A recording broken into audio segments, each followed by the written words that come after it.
Welcome everybody to another great session in the New York markets here at the best Forex live stream in the world. What we're looking at right now is same thing we looked at yesterday on US 30. I've been studying US 30 here for a little bit now, for a month, and what I found is that if the pre-markets are down, if the futures and the Dow, like if these numbers are down, and if it makes sense on US 30 price action that is coming down, so it seems like it should come down to 24350. That's based on my studying. So I think if it comes down to 24350, let me just zoom in here in the 30 minute. Yeah, so let me just do this. So if it comes down to 24350, I think my studying is going to make sense. Then maybe by the start of June I can start trading US 30. So let's see how this plays out here, because I think this will be a nice target coming down to, yeah, 24350. Yeah, let's see what happens here. GPJPY has reached the highs on the 4 hour. If we remove everything and if we draw our resistance here, it seems like it has reached a very strong resistance. It's very bullish as well. Yes, it has reached a very strong resistance here. So what we're going to do is we're going to probably draw a cleaner zone based on the current candle, something like this, going down to the smaller time frame, making it much more better. So currently, I think we are in range over here. But if we drop down to the 30-minute time frame, yeah, this is the range we are in now. This is a 20 pip range. So this is a really, really strong resistance right here. So we're gonna wait. We're gonna wait so far.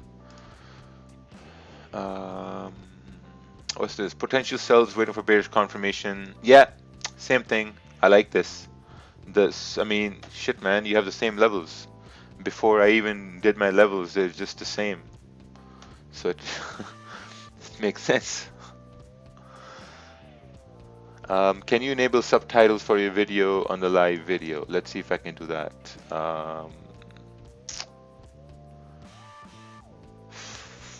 No, I can't. I can't. I don't have the required facilities, my friend. So, US 30 should continue down to 24350. So based on my studying, let's see if it works. Other than that, gold is still ranging. Gold's kind of making a little bit of downtrends, but let's take a look at potential news here today. Take a look at potential news here today. We got some clean skies. We got G7 meetings going on. Not sure it's going to affect markets at all, but building permits there. But otherwise, things are looking clean. Things are looking smooth. What do you think about AUD New Zealand? I think you shouldn't trade AUD New Zealand at this time because both currencies are closed, right? Both currencies are closed. Sacha sent a chart. I think you need to send this chart in the chat because I can't click on it or anything.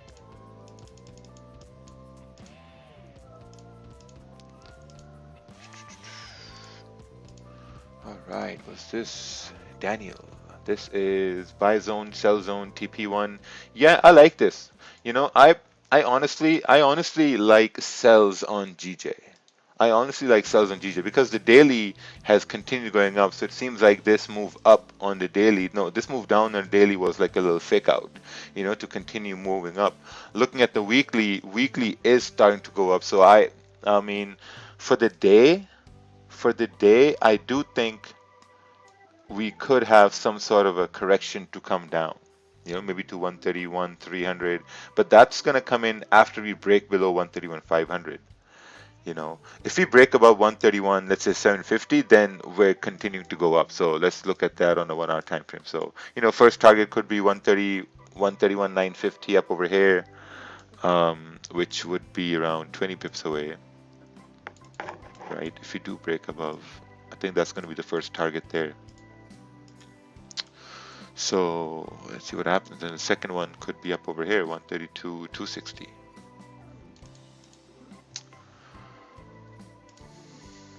All right, what's this? This is New high created. Idea number one, sell on the next 30-minute candle. If one closes bearish, we should go down. Okay, where's number three? Number three is missing. Okay, idea two, break above. Yeah, looks good. Kind of like the same thing. I mean, if you get a bearish close, I'm going to be looking for sells on GJ. But if you get a bullish close above 750, 131, 750, then I'm going to be looking for buys. Are you still not trading US30 yet? Just watching it? Yeah, I'm just watching it right now. Because I'm expecting, okay, so I'm expecting this to continue down to 24350 because it has broken below, US30 has broken below the support. You know, we had the support here, it has broken below the support. So I think it's going to do some dance here and then continue moving down. If I look at pre-markets, the pre-markets are also bearish, you know, pre-markets are also bearish. So I've been looking at this. If the pre-markets are really bullish and if the price action is bullish, it makes sense for it to go up, you know, but when the pre-markets are down, and if the price action makes sense for it to continue moving down, since you have clean traffic here, then it should move down, you know. So I'm still testing it, watching it. So it's been a month I've been watching US30, you know, because if there's a new pair, I just don't want to jump into the new pair, right? You have to watch it. You have to watch it at your session, see how it moves, what it does, and once you're comfortable, then you start to trade. So far I'm just watching it.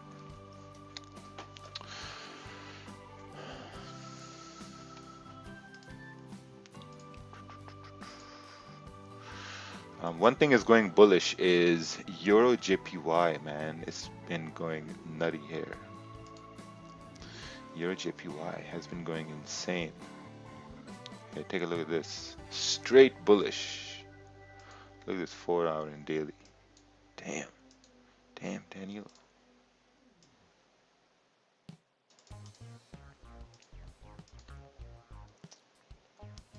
No retest, nothing. It's just straight up. It's kind of look like GJ, like yesterday. What spread do you have for your this thing here? US30? It's like 6 points. 6 points is my spread. Yeah, I think it's like 6 points. Yeah, around 6 to 7 points.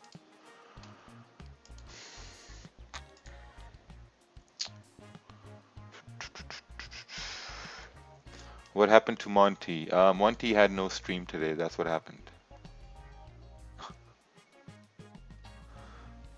Yeah, so if your spreads are like 250, that means the spread is like 2.5 points. You know, if it says 600, then it's like 6 points. If it says 400, it's like 4 points.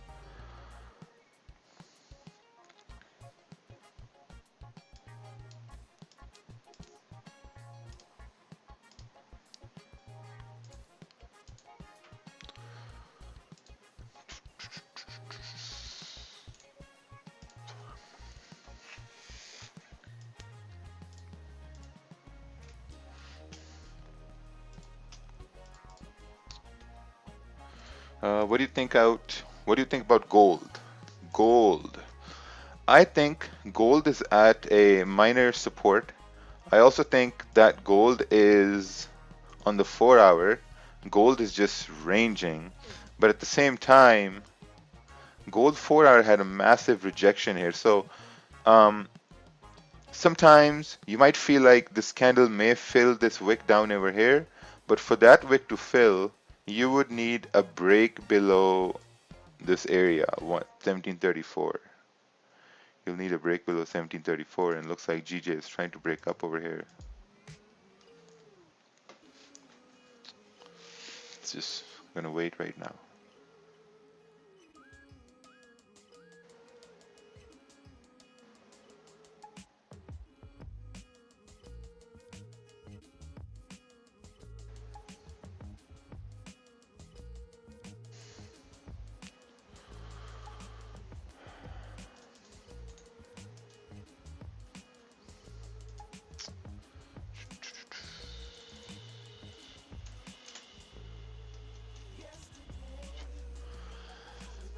Potential target for sells below this area, buys above this area. Yep, looks good. Looks good. Um, So the reason I'm saying 131,750 is because 131,750 is above these candles that are closing here. If you can get this 30-minute candle, here's the thing, right? Here's the difference between candle opens and candle close. So you see these candles, they closed below 131,750. This one also, this one also, this one also. So if this candle can close above all these candles here to the left, then there's a higher chance for the next candle to continue moving up. That's why I'm not looking at the wicks over here. I'm looking at this candle closing above these candles here to the left. Because then it's going to be something different. Because then you can say, oh, well, all these candles here to the left, they couldn't close above 131,750. So we had this son of a gun, this cowboy here, that closed above 131,750. So it did something the other candles couldn't do. It's like the gladiator. This gladiator broke through the chains and closed above 131,750 to make way for the next candles to go up. Hopefully break above here with NY open creating momentum so we can ride it upwards 100 pip range. Yeah, it looks good. I'm actually looking at the same thing over here. I think this zone here, this could be a little bit narrower because it's too fat, it's too thick. So could be a little narrower.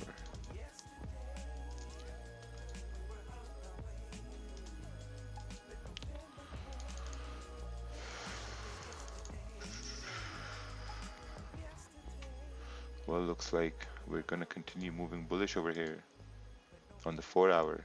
Because if it continues bullish, then 4 hours is going to fill this wick here. That's why I have this zone marked 131,950. That wick fill, which is like 15 pips away. So far I'm in no trades right now.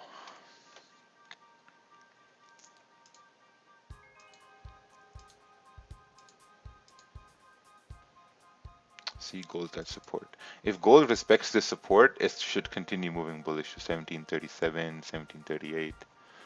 Let's see what happens.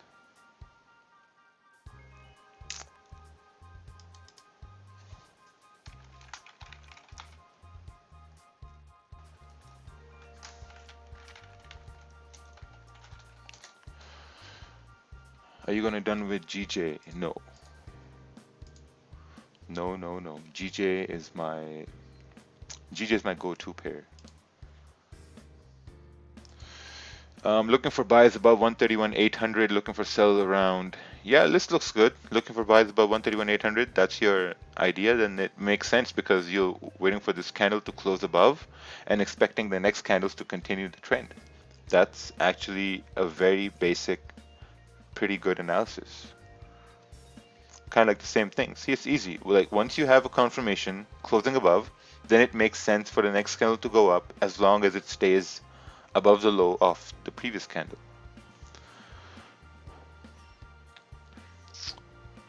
What's this here? So right now, just waiting. Let's take a look at the 15-minute. Yeah, 15 minutes closing up, but I'd want the 30-minute to close up. Now, sometimes what may happen is that while I'm waiting for the 30-minute candle to close, before the 30-minute candle closes, it may go up to 131,950. So in that case, to make sure that doesn't happen, to make sure that you catch the move, sometimes I might enter on the 15-minute close. Like let's say if the 15-minute candle closes here, but I'm not going to do that because I think 15-minute is a weak confirmation time frame, even though it should go to 131,950, and I should wait for the 30-minute candle to close. So I'm just going to do that. I'm not going to enter based on a 15-minute. So sometimes you may miss the trade. Sometimes you may miss the move because you're waiting for a better confirmation. So at that point, it is what it is because you're making a conscious decision knowing that, okay, the target is up over here, 131,950, but you're waiting for your confirmation. Sometimes you miss it, and then sometimes you get that confirmation, you execute, and you get a very nice trade. So might miss it if I wait for the 30-minute candle to close, and I think that's okay. How do you draw these zones? Man, these zones are just drawn over here. I just explained it. Come on.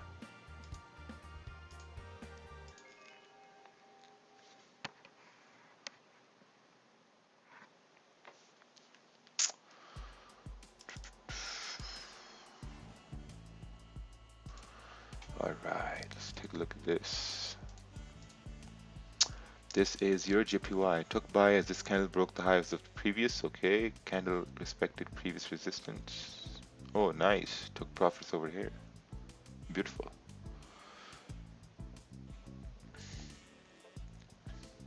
Yeah, looks like we're gonna continue up over here.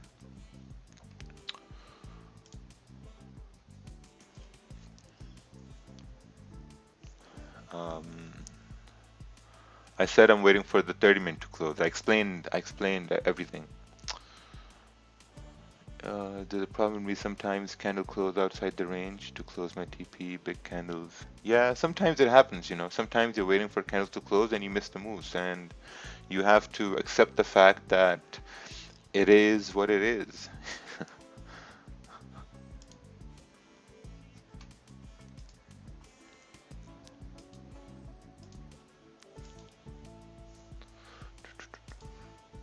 See, now the new 15-minute candle is about to start. It's closed bullish, and the next one has a probability to continue going up. Now, I'm not going to take that trade because I'm not comfortable, because 15-minute is a weak confirmation time frame. So I'd want the 30-minute to close maybe down over here, so I can take a trade on the next 30-minute to continue going up.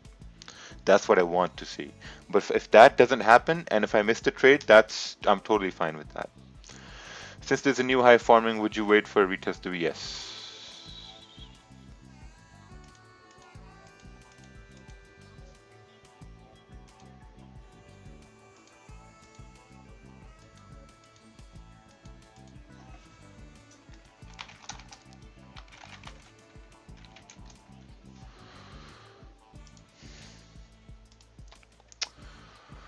All right. If a 30-minute candle closes above this resistance, there's a lot of clean traffic going to. Oh yeah, that's true. You have areas going all the way. Um, you have areas going all the way up till here. Yeah, you have a lot of room. I don't know. These buys, they seem fishy to me. These buys don't look good. They seem fishy to me. That's why I'm waiting for the 30-minute to close.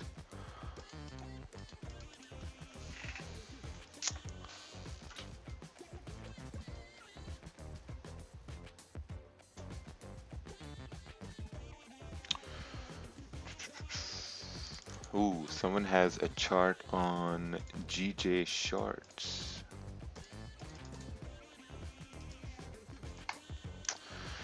This is what could I do differently to improve entry? Yeah, you didn't wait for the candle to close bearish. You didn't wait for the candle to close bearish and you paid the price. That's it. There's there's nothing else wrong with it.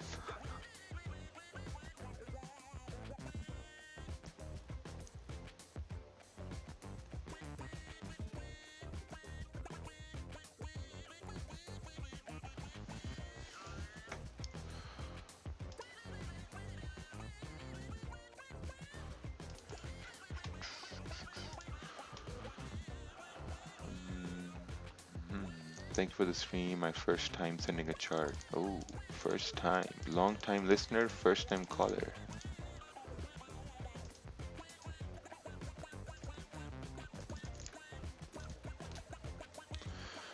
This is US 30, fake out. Look for sells after break and retest the flow. Yeah, I'm kind of looking for sells too over here on US 30. You know, I was, but since it's not respecting that area, so it's coming up. So, you know, I'm paper trading US 30.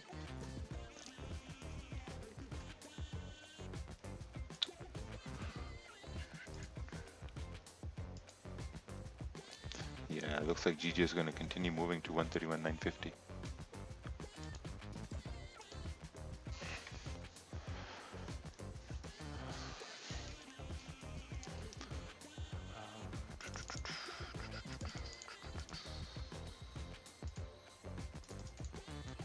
Let's take a look at this chart. This is, look at these two, rejection is strong, my resistance area.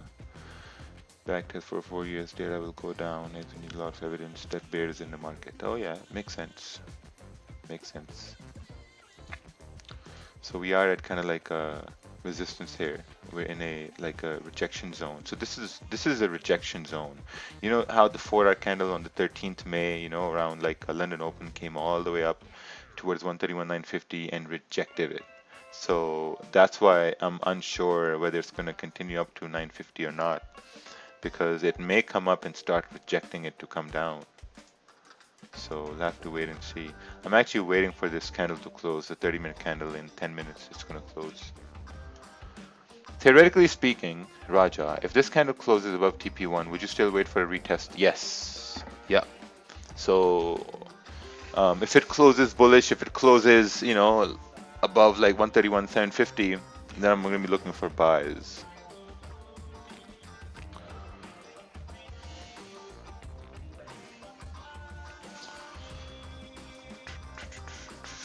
Oh, we're about to hit 118.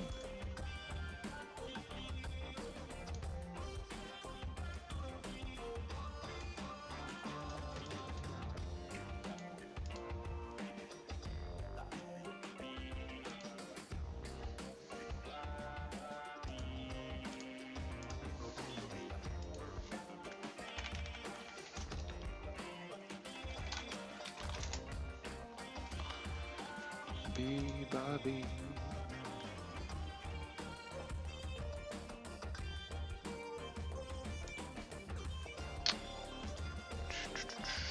Red folded G7 meetings all day. Will that affect how you trade today? No, not at all.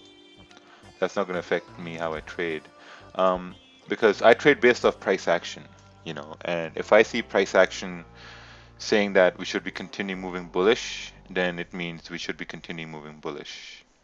If it means we should be continuing moving down, then we should be continuing moving down. Are you targeting 131,950? Looks like a small range. Would you trade be valid in a small range? No, as I mentioned, that if this, I mean, if it closes, I mean, it depends where you take entry, right? If you take an entry at 131,750, then the range is like around 20 pips, right? If you take an entry around, 131,720, then the range is around, like 22 pips.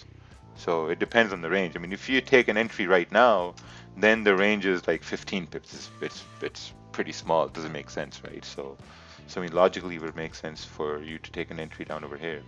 But if this 15-minute is closing bearish, right? Let's say if the 30-minute candle closes bullish, and if the 15-minute candle closes bearish, then I'm not going to take an entry because I want all time frames to be in my favor. Like I want them to be in my direction. So I'm probably going to wait.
Okay, what's this chart? Take anticipated buy before the candle buy stop. Out of the game when the candle closed bearish. Yeah, I mean, if you are new, I would say don't use buy stops because this is what's gonna happen. Like buy stops. This is why buy stops are very risky. Buy stops, sell stops. If you don't have experience in executing on like with the market entries, buy stops are not going to work. Trust me on that. Because you're expecting buy stops to continue moving bullish, it takes a lot of experience. Do you take in consideration the 4-hour also, or just oh yeah, obviously a 4-hour is bullish, So I explained that it should come up to fill this wick over here, and for that to happen, you need the smaller time frames to continue moving bullish.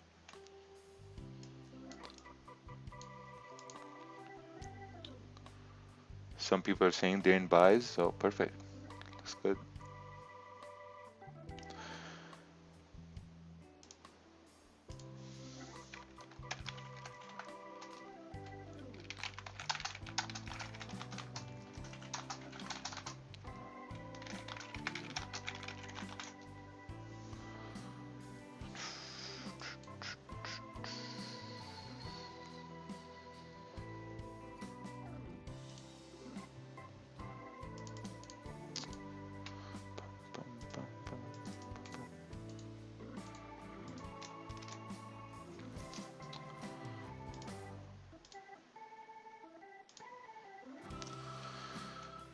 Looking for sells as it reach major support resistance. Yes. So looks like you're waiting right now. We are going to have a rough day in the market.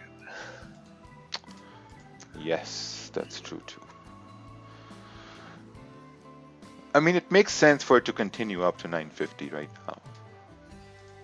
Yeah, you know what? I looked at that. I was listening to you break that down, and I agree with it.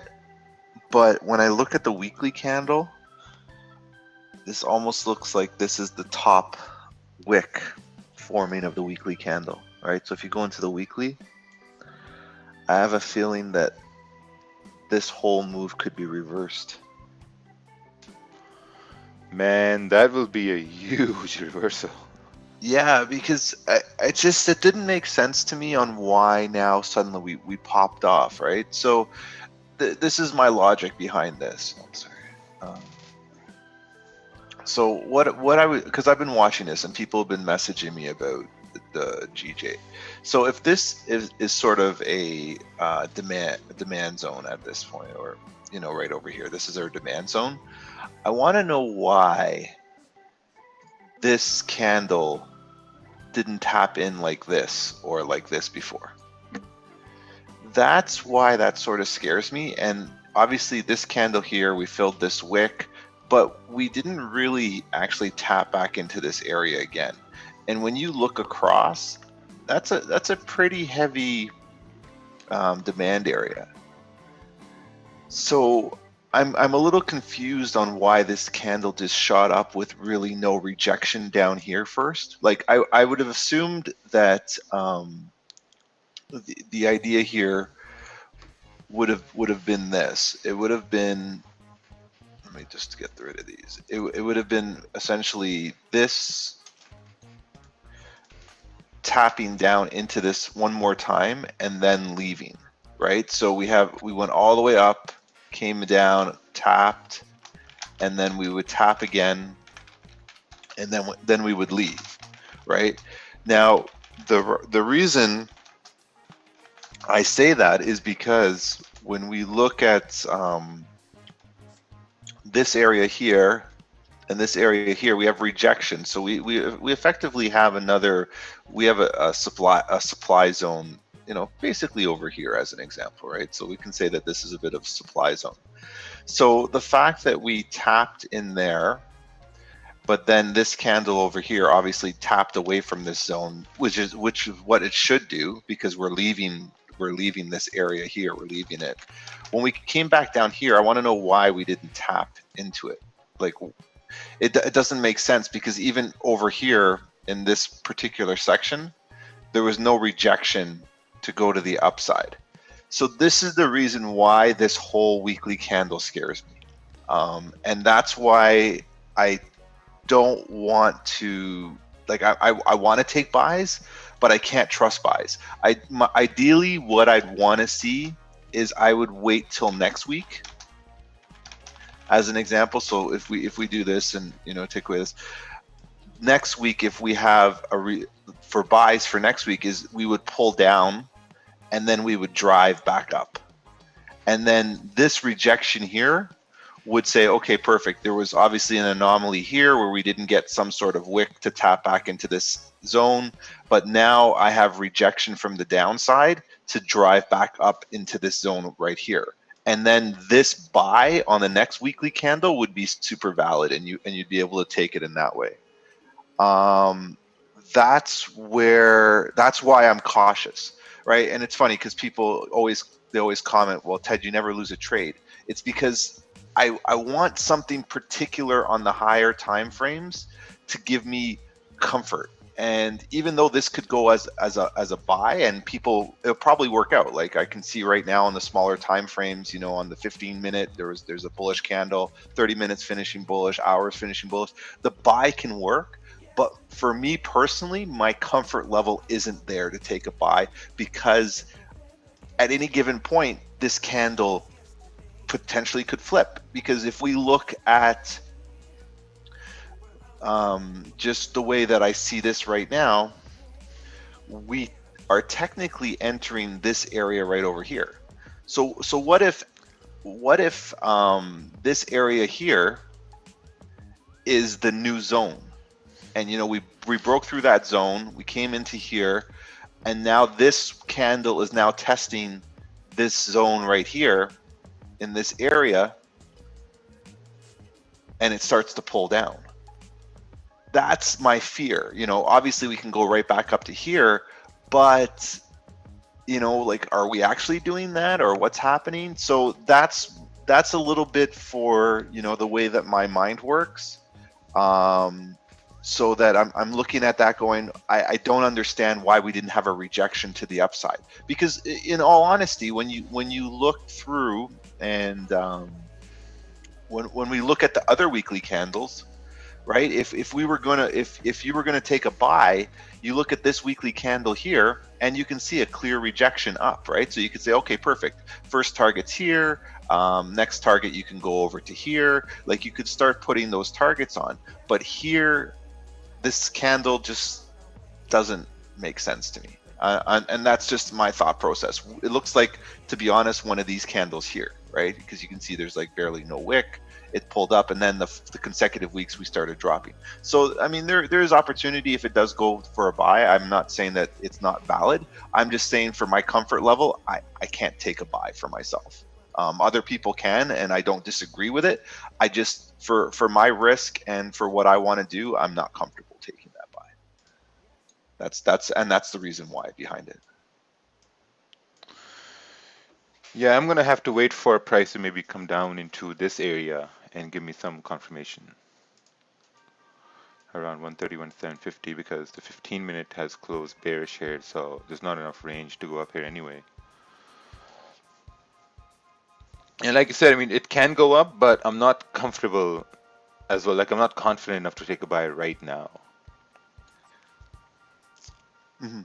And it's just, when I look at analysis, I put a whole story together. So now you'll have people complain, right? They'll say, well, you're looking at every time frame. Yeah, because there's little things on every time frame that I want to take to build out my story. And this has only come from just experience, right? So I'm not saying that, now all of a sudden everyone has to look at the weekly time frame to take trades, but for my comfort level, I need certain things available. Like, I need to have that information available, that I see rejections from a downside to go upside. So as an example, like, if you go into the hour time frame, perfect example, here you have rejections from the downside. So yeah, in all logic, we should go up right to here. This is logical, right? Rejection, we have bullish movement, we should go up. But my question now becomes, this area here, what level resistance is this? Is this daily resistance? Is this weekly resistance? Is this monthly resistance? So I'm not comfortable doing that, because I don't have more opportunity here. As an example, like, I think here technically the range is a little tight for my trading, and I don't need to risk to take that. The other thing is too, psychologically, I had a good day yesterday. Don't really need to try and get in on this. And because I see that weekly candle forming the way it's forming, I technically want to see downside, because if I start to see rejection, and we get a massive rejection on the higher time frames, that's a huge downside move. If it doesn't work out, that's fine. I'm not too concerned. I'm not going to cry about it. But my mind is shifted, and I'm anticipating something based on what I see, and based on the way prices moved in the first couple of days for GJ. I'm gonna sit out and wait. Like I can afford to wait a week to see how this plays out. Like I don't have to get in GJ right away. I mean, if there's an opportunity and there's a massive rejection, then yeah, that makes sense. But I mean, for me personally, got lots of time with GJ. Buys above 133 are valid to like 145. Sells below 131 to 129. Like there's lots of opportunities in ranges. So I mean, I'm not concerned that if I miss this 131 move up to 132, that's not going to bother me at all.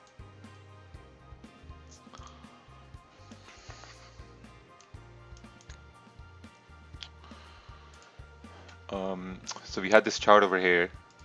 This was, ooh, US 30 didn't play out today. Okay. I think it's very choppy on the 30-minute because you have a lot of this minor range forming and it's just very choppy. Maybe you want to look at the 1 hour to see if there's any clean candles, but it's very, very choppy. Extremely choppy. Someone sent this chart. I think there was a minor resistance here formed, so that's why I think the sells didn't work out because, you know, there was a minor support here.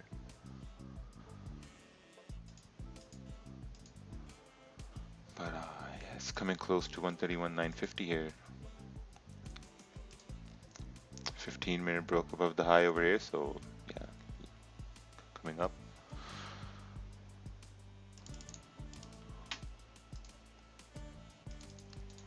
You know, the other thing I was thinking was that this weekly has just gone bullish since it started. The daily went up, and now, like, you know, Tuesday is also heading up. So that's why I was like kind of like on the sidelines with buys today, this morning. Yeah, I mean, if let's put it this way, if I had woke up during the London session, I would have taken buys. So say for Mm, example, in this candle here, I would have taken buys because you could see that we're rejecting away from that, and then you could possibly use this as clear traffic over to the left and say, hey, this candle is probably going to mirror somewhere over here. So that does make sense to me. It's just right now. It's like I said, I've seen GJ do some stupid stuff, and I mean, who knows? Maybe it just continues, and we got faked out by the fact that the candle structure didn't make sense, and we're not smart enough um, to do that. It's just, I mean, for me, it's like whatever. It's like I'm not up at London, so I missed a move. Am I really am I concerned about catching a move today? Not really. I look at the fact there were big moves yesterday, so maybe today's going to be a choppy day, and it's going to try and rattle some people. We still got Wednesday, Thursday, Friday, so I mean, there's lots of opportunity. I'm not stressing at all. Monday was a great move for a lot of pairs. So you probably did 4 or 5% or whatever you did yesterday if you were trading. So I mean, really today, do you have to try and throw it on the line when things don't make sense? I mean, if they make sense to you, you take trades. But for me, like I'm even looking at US 30 and I don't trust it as far as I can throw it right now because the market data right now we're like 81 points negative, but then there's all these earning reports coming in today. So is that going to flip the Dow to positive territory? um, you know that's what I'm looking at, and you can see the 4-hour time frame and the higher time frames are consolidating at this level, and we had a massive rejection at 24,800 or 24,800. So I mean, there's a lot of fishy things going on today. Like if you look at yesterday as an example, yesterday there was optimal trading and people made optimal money. Today, we don't have those same conditions. So why are we pressing to see if we can get the exact same opportunities again? It's like doesn't make sense in my mind. Things are very, very different today.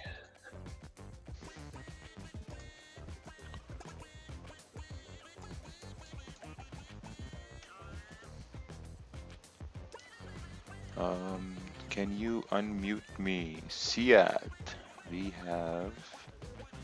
Where is he? Oh, he's not even here. Yeah, I think you need to raise your hand.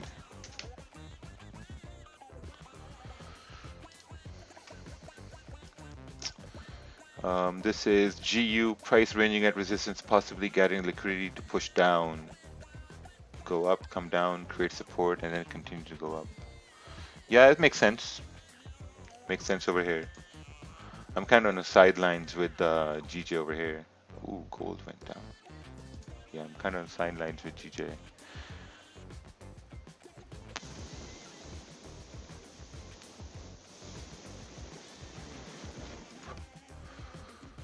Overnight we had bad pound news and it still continued to go up. See, that's the problem. Like, at a bad news and still continue to go up. So maybe this is a liquidity. This move up is a liquidity for a move to continue down.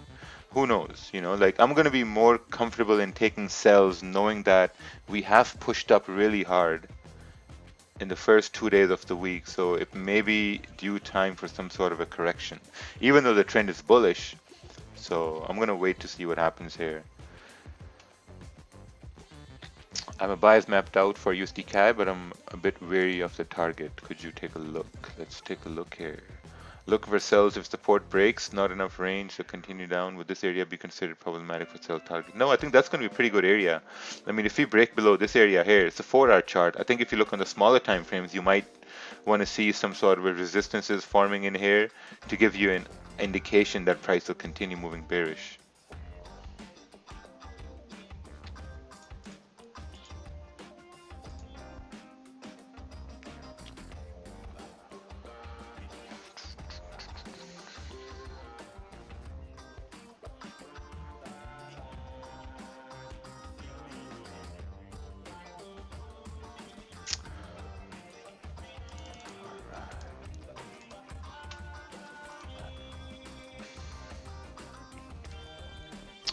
So this is GJ 15-minute entry and break off the 15-minute candle. Nice. Nathan got it. Nathan's taking those impulse entries. It's pretty good.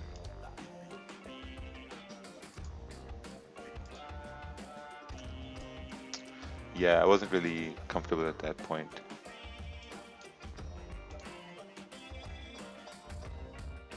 Good morning. Hey, good morning. How are you, rakeel? Good, good. How are you? Great. Watching you. Nice.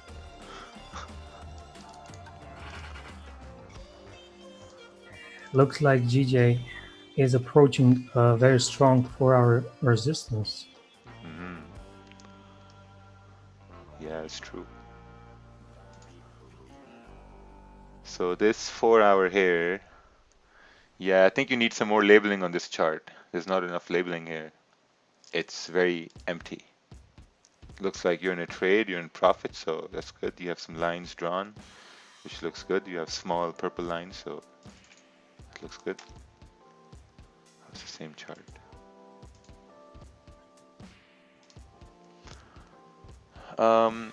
What's going on in GJ? Can I share my supply demand swing trading analysis or maybe clear it up? Yeah, you can share your chart in the chat and we're going to take a look at it. That's why we're here, right? Would you say sells could be valid if candles close properly bearish from the strong resistance on GJ? Yes. Yes. I mean, I'm looking for sells if price closes below 131.750. Then I'm going to be looking for sells because then if it closes below 131.750, then I would regard this move up as like a fake out to have a correction moving down. So that's something I'm going to be waiting for. That looks like the best option. Yeah. See what happens. Possibly retest. Still got 3 days, so maybe 3 days dramatically bearish. Yeah, the thing about the weekly is I do think it will create a wick, just like Ted said. I mean, it should create a wick coming down, and that wick coming down in the weekly is going to be a solid move down on the smaller time frames. So I think break of this level, we could see a continued move down. So I'm going to wait for that. I'm not interested in buys at all, even if it continues going up. I mean, I'm going to be interested if it creates a support at this area here, 131.750. If a support is formed, then I'm going to take buys, but other than that, I'm not looking at buys at all.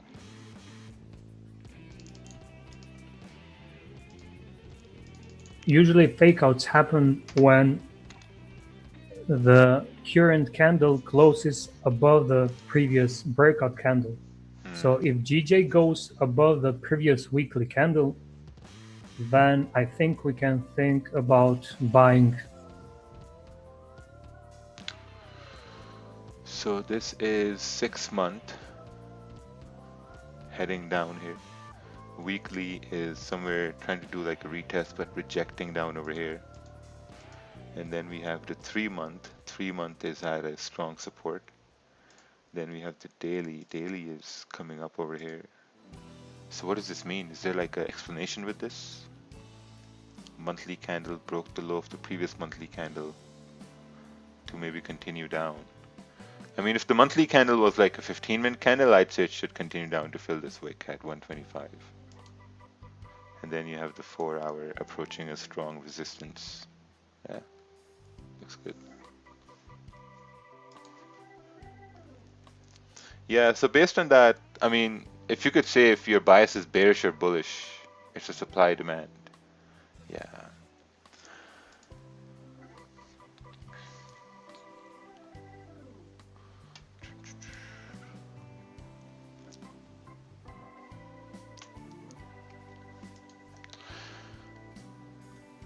Whenever I look at charts in a way to see how can I execute in this moment. You know, if this resistance is to be held, 131,950, and if there's a confirmation on the smaller time frames that okay, we should now continue moving down. Let's say the 30-minute close is bearish and the 1 hour close is bearish, and someone takes a sell here based on a longer time frame analysis, then I think that could be a very good entry. You know, that could be a very good entry for price to have like a correction moving down, maybe with like 200 pips, like 150 or like 100 pip correction down. So yeah, I think a little bit of explanation would be much better.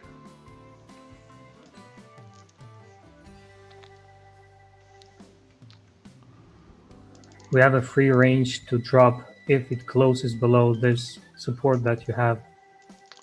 Yeah, there's a lot of room to drop there. Until 131.200, there's no traffic.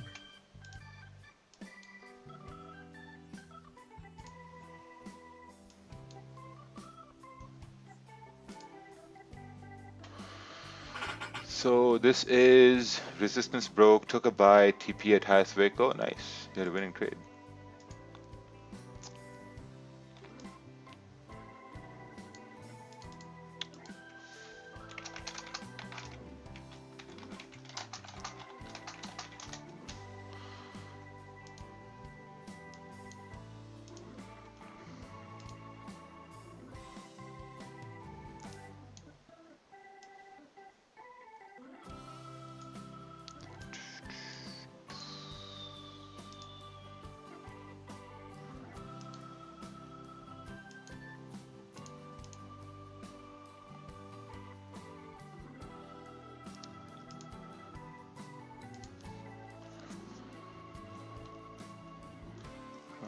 What's this?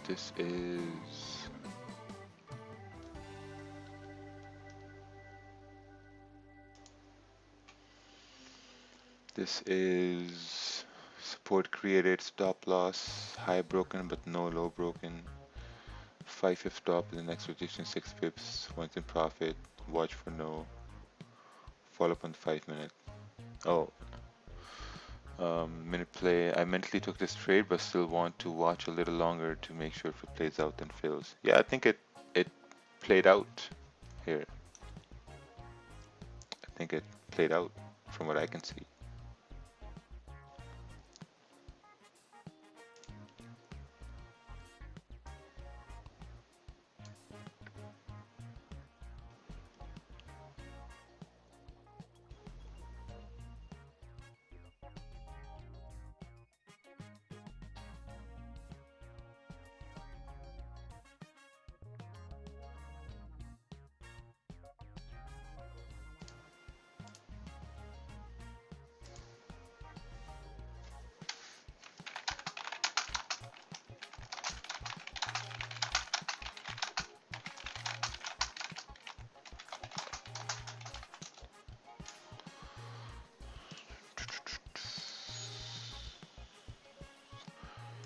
Ooh, good morning, sir.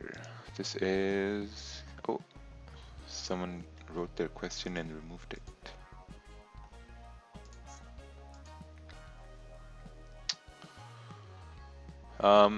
Think it might be a slower night based on the move we had yesterday. Yeah, that's the case too. Like we might have a slower day today, so there shouldn't be any rush to take a trade.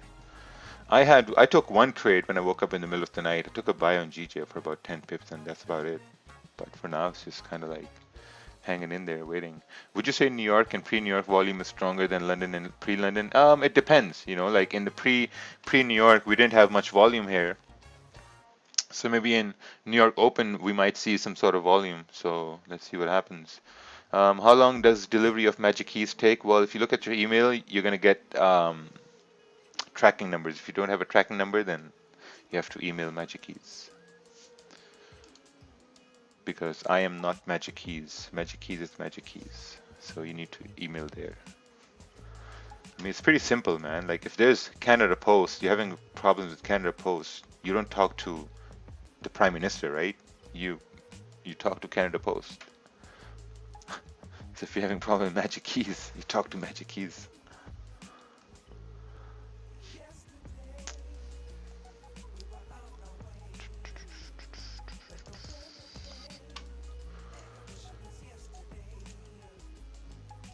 Alright, so this is GJ 4 hour. If this support gets rejected, TP1, TP2.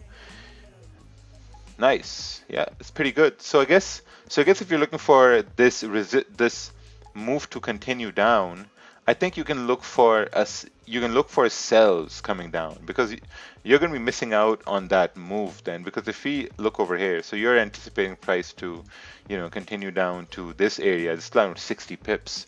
So if you're looking on the smaller time frames, you may want to catch that small move down, like 60 pips out of a 60 pip range. You may want to catch maybe like 30 pips, 40 pips, and then take a buy to continue go up. So in a way you can double dip over here.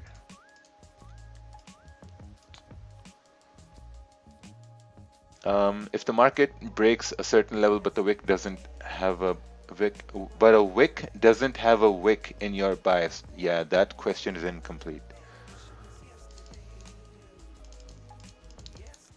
I think he meant the candle doesn't have a wick. Oh yeah, then I stay away from it.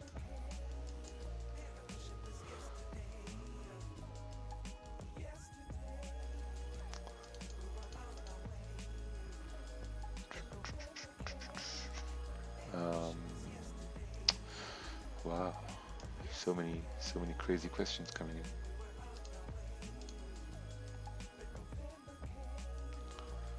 Would you have any recommendations for becoming emotionally detached from your capital? Yes. The best way to become emotionally detached from your capital is to, now write this down, is to understand how much you will be risking per trade. If you can totally understand and accept the loss you're going to be taking in a trade, automatically you're going to be emotionally detached from that trade.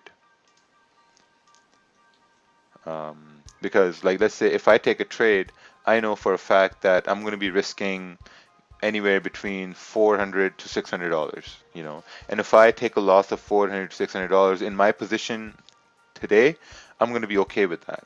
If you would have asked me this maybe 2 years ago, I would have said, oh, no, maximum maybe $100, or $50, $60. So whatever position you're in, whatever the size of account you have, you need to accept the loss that you're going to take if it hits your stop loss. That's the first thing I notice. Whenever I execute a trade, I know exactly how much I'm going to lose. How do you deal with FOMO? The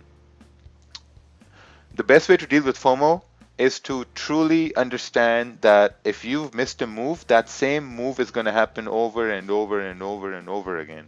Like yesterday, I missed this monstrous push on GJ. I basically took this little move right here till 130.090, and then price continued pushing up. And I know GJ moves a lot, like sometimes like this. So I know that okay, next time it's gonna happen, and I'm gonna catch it. Yesterday I missed a monster move on US 30 from down over here. This is like a 300 point move. I missed it. But since I'm studying US 30 and I know that it will happen over and over again, so then I'm going to be ready the next time. That's how you deal with FOMO.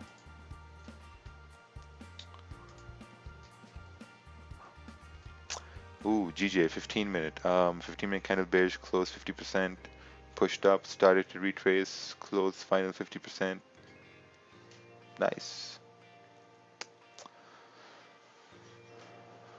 Was expecting a push but didn't arrive. Yeah, that's true. It's kind of like hesitating. It's hesitating from going further up. There's something going on. I think sells are going to come in for this session.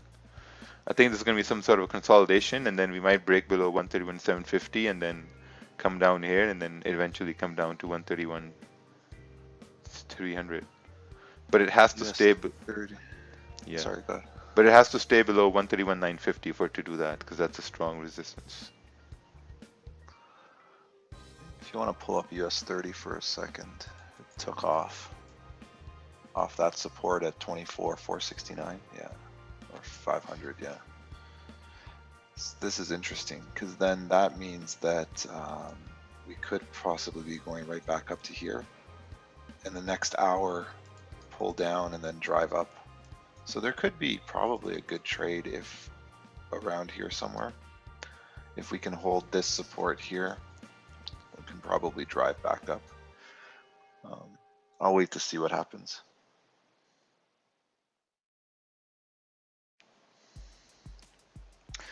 Ideally, if this candle had had a rejection, it would have made sense to drive up.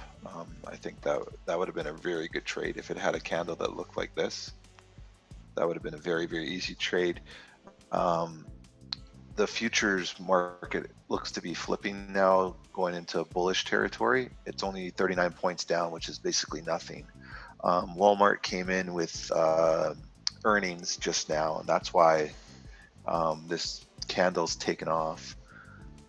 It just seems like everything may be flipping, even though I don't believe Walmart is part of US 30, right? US 30 companies. I don't think it is. Top 30 companies. Oh yes, it is. It is. Sorry. So yeah, that would explain why US 30 took off. Okay.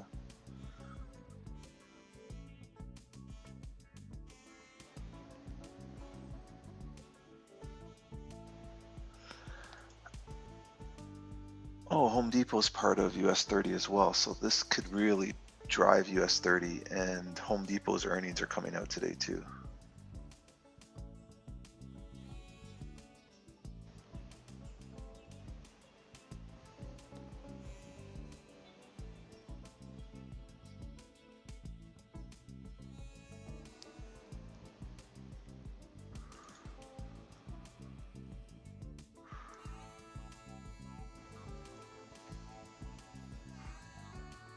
But Home Depot came out last night and it dropped, and now Walmart came out today and it rose. Okay.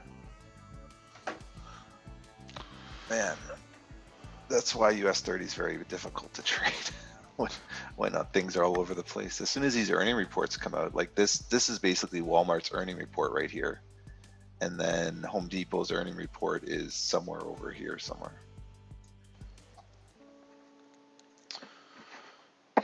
Yeah, good thing I haven't really started to trade US 30. Well, So many issues. this is where people get trapped, right? Because you think, oh, we're going to continue going down, and then some earnings report comes out and spikes it all the way up, right? There's no way for anyone to catch this move unless you're anticipating Walmart being positive in earnings report, and that'll drive US 30 up. From a technical standpoint, couldn't have caught this move. So you just watched happen.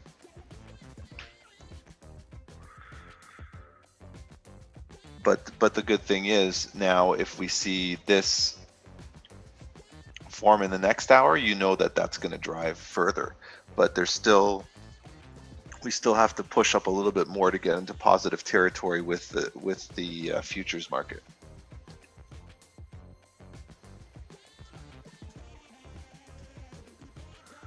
You need to monitor earnings. Yes, we that's what US 30 is made out of. US 30 is made out of equities. So yes, we know we do have to monitor that. But usually the futures market also gives us an insight, a bird's eye view of what's happening in the futures market. Move from very negative territory almost to positive territory right now. We're very close to positive territory. So you might find that there's not going to be, it's going to be tough to trade, because like yesterday, if we look at yesterday's variables to compared to today's variables, we can see that the market conditions are very, very, very different, right? Yesterday's variables, we had a huge push on the futures market of like 300, 400, 500 points. That made it very obvious that US 30 was going to move positive.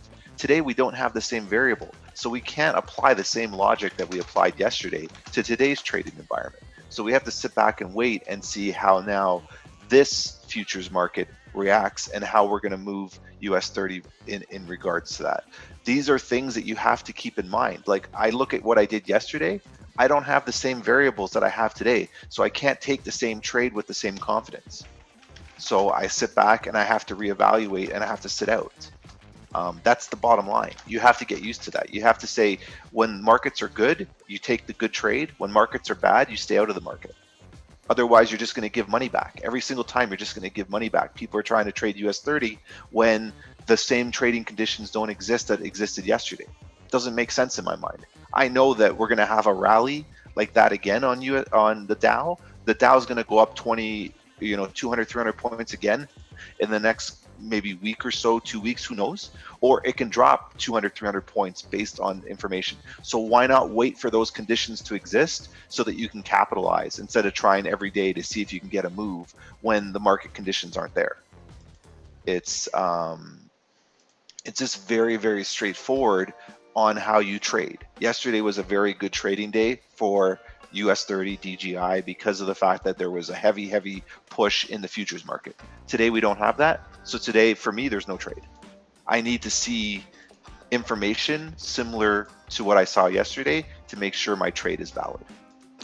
Those are my rules. 100 people can take 100 trades right now. Doesn't bother me. And I don't need to know, what about this, what if this, what if that, what if this. Those are my rules. That's what I stick with. I don't care about all other variables. I have a particular set of rules, and those are the rules I follow. And that's what you have to get used to as a trader. You can see everybody around you taking trades. You should be able to sit there and just watch people take trades and cheer them on when they win and help them when they lose. It shouldn't affect you that you missed a trade or you didn't take a trade, because you are following your particular set of rules. It could take you 4 or 5 days before you find your trade. That's fine. People could have made 30% all week, and you trade on Friday and make your 5%, you followed your rules. That's what you have to get used to. You really have to get used to that. Just following your rules, stay in your lane, focus on what you're doing, and you'll see consistent growth.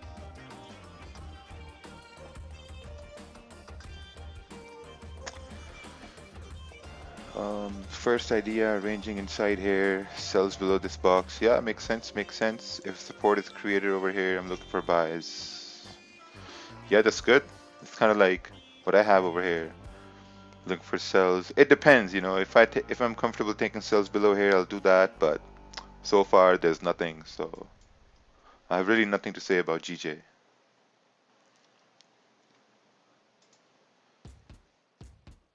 But this planning is solid. You have solid planning here.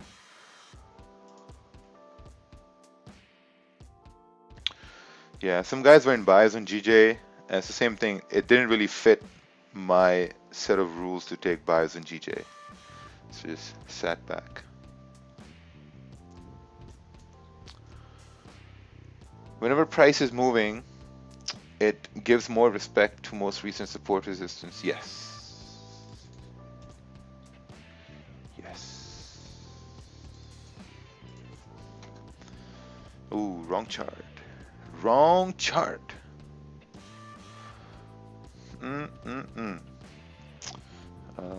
Took a loss on CAD CHF for 10 pips. I traded even though I wasn't full secure about the trade. Yep, that's gonna happen. Does the market anticipate news and volume is low for usually high volume time? Yes. Sometimes you may find if there's a red folder news, price may start ranging. USD CAD. Yeah, are you looking for sell stops, market entries? Are you looking for price to come down, create resistance, and then take a sell? I mean, what's going on here, Barry? You just have to, I think you have to show some more information here.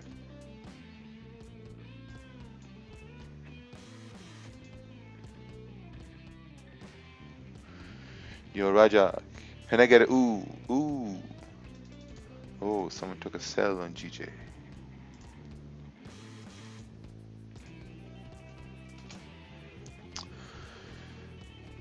Price failed to break resistance. 30-minute time frame. Waited for candle to close bearish. Entry at the next candle. Nice. You took a winning trade. Perfect.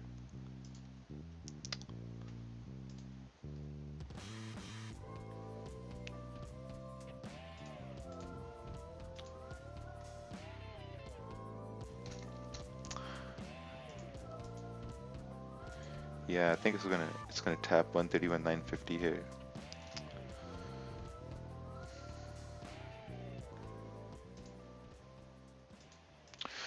Have you always been a scalper? Yes. Your thoughts on GJ? 4 hour seems clean traffic. Yes, Vinny, I think you're late today. We talked about that. It's approaching a very strong resistance. I haven't taken a trade.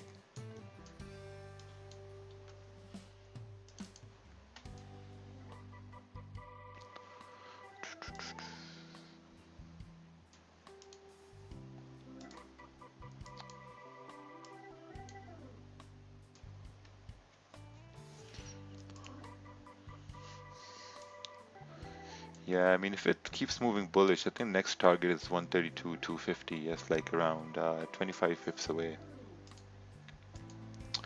Hasn't really given any confirmation for me to take a buy. I mean, some people are on buys right now, so that's good. But for me, I've just been sitting out watching.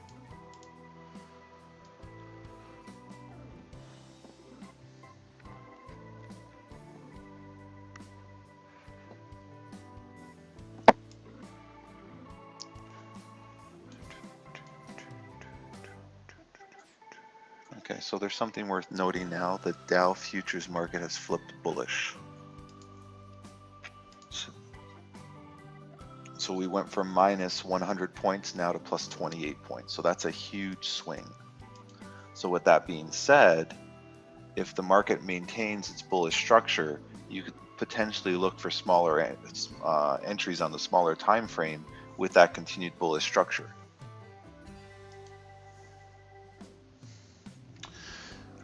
I think it's going to have issues breaking above 24640.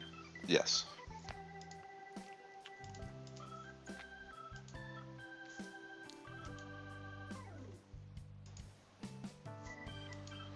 How many trades do you make per day? I've made 0 trades today. I actually made 1 trade in Asian session buys and then took another buy after London Open, and that's about it. I was awake to eat food and took a buy. I'm new to your streams. How many trades do you take per stream sessions? Oh, today in this session, I've taken 0 trades. Nothing so far on this. Nothing. 11 trades.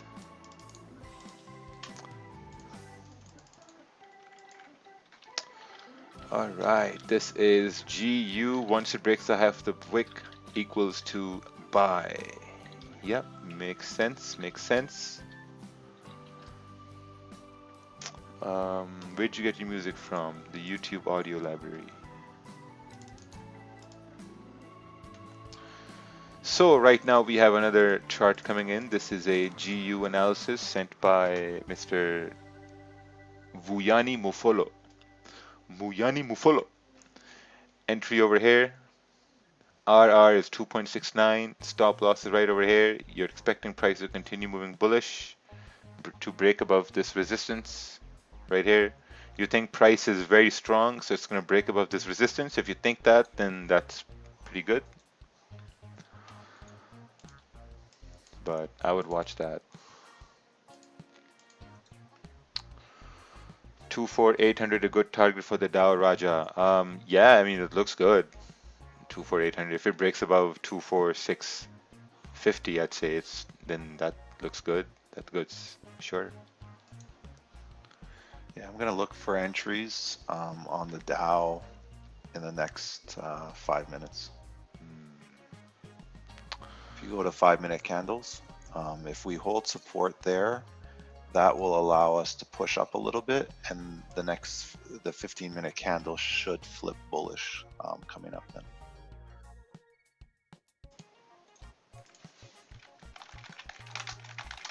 And we should, 641 is a very good target. 641, even 630s is a very good target for the last 15-minute candle.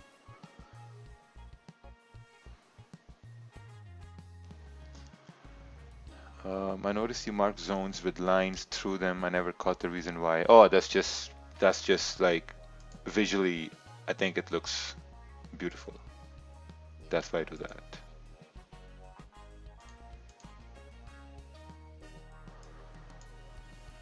Oh, so you're looking at this minor support forming and the continuation move up. Yeah. Because we're having positive movements now, we should probably get to 630, which would be this candle clearing essentially in this space here. So I expect this candle here to drive straight to here. And then potential issues here. Looking at the, and my stop is basically right over here, like very, very tight.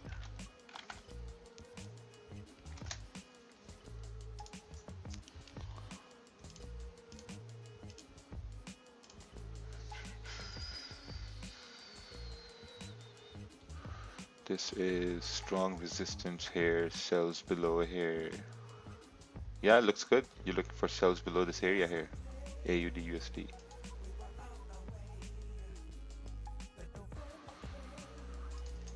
So you'll have to wait a fair bit for price to come all the way here and then take sells. Or you could take sells below this area here to fill this clean candle.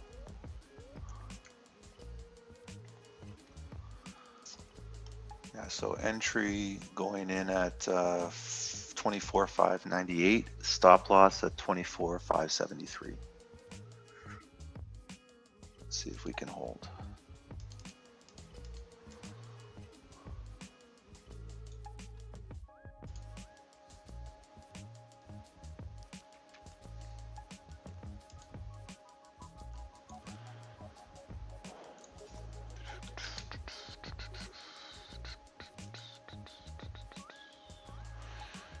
Can you tell me how many $1 million? Yeah, I don't have $1 million. Thoughts on this UJ trade?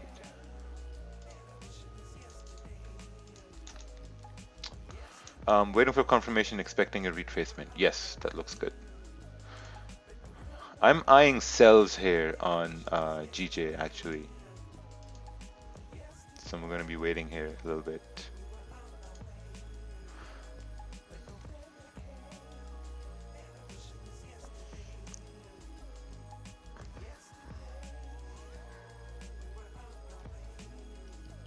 Which currency can I trade? It's up to you. You know, you need to choose one currency, and looks like 5-minute made a liquidity wick here.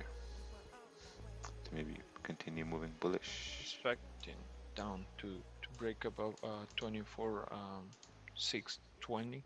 Oh, I'm not gonna play inside this small range right now. your volume is a little low today. Once we break the 24,620, we're gonna have a clear move to the 24,680 easily. So I'm gonna try to grab that. But it looks like it's gonna continue moving up. Yeah, it's creating that minor support here. Yeah. Basically, that's the way you play with Dow Jones on lower time frames. 5 minute, 1 minute. Sterling and other risk on assets are jumping on promising vaccine results. Yeah, I think that optimism from the vaccine and like vaccines coming in is really pushing things up. There's a lot of optimism on that because, if the news on vaccines is good, that means economies can open up faster, and that means that it's good for currencies overall. And even if they're negative news, oh, looks like US 30 is moving again. Yeah, I'm sorry. I'm getting ready to move my stop into profits right now. Yeah.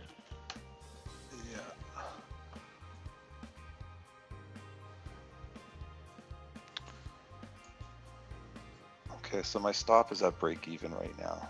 So I can't lose, but I'm not going to win much. But it protects me in case Dow decides to do something stupid. Yeah, that's gonna keep you in this game for the long term. Yeah, so my stop's at break even, and I almost got hit.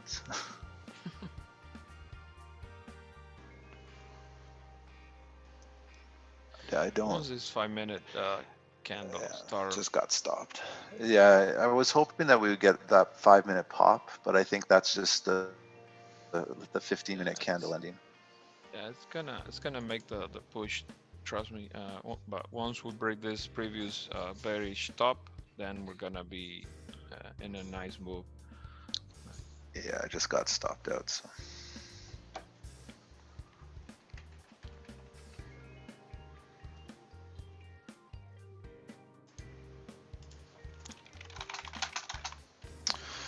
Um, I'm aiming to know what the optimal amount would be to become a profitable trader. I think that depends on how much your bills are and if your bills are really paid from trading. I mean, that's logical, right? I mean, if your bills are 4,000 a month, then you need to make 4,000 a month from trading.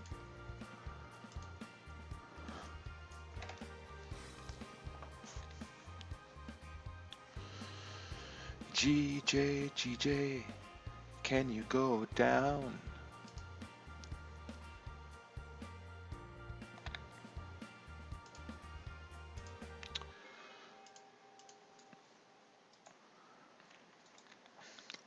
Man, So if right you, here. Ooh, yeah, so it hit my stop, but you can see on that was just a pop for the last 15-minute candle.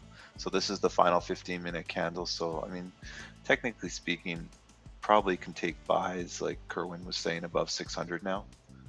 Um, take buys above here.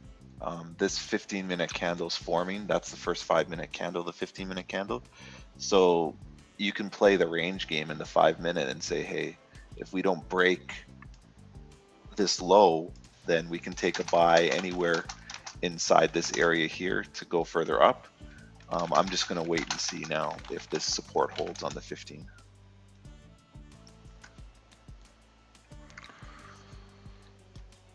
yeah, I just entered sells on GJ as it broke this 30-minute low. Very nice.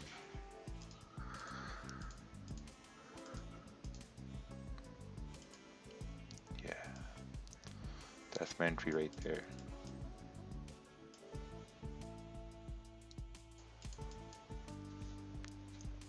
It's pretty good, pretty good. Big rejection, strong resistance, broke the low, so we should be good.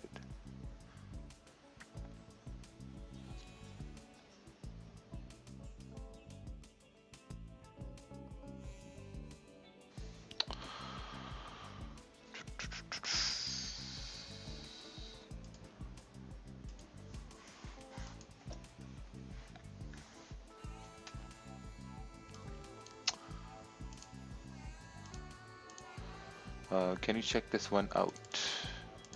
Let's take a look here.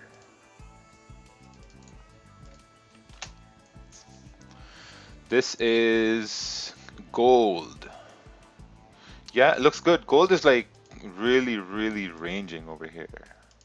You know, gold is in a strong range, but I do think gold could continue moving down to fill this 4-hour wick, make this like booby trap candle. I mean, who knows? You still got an hour left for gold to close, so just gotta be careful in that respect. And I think GJ has a opportunity to continue moving down, give me like around 10 pips, and then it should be good. Should be good. We broke the low here, so it's got 10 minutes left to close. So if it closes bearish, the next candle should continue moving bearish. This is also a counter trend trade, but I'm keeping in mind that for price to continue bearish, it broke the low here. So if it closes bearish, I'm expecting the next candle to kind of retrace and then continue moving down. My stop loss is up over here in case someone is blind or has their eyes closed. It's right over here. Sometimes guys ask, hey, where's the stop loss?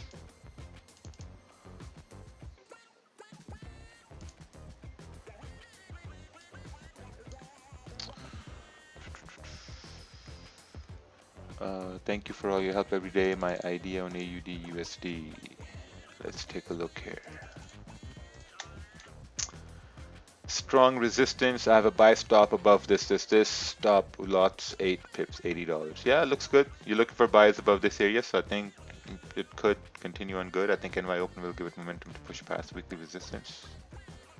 Possibly.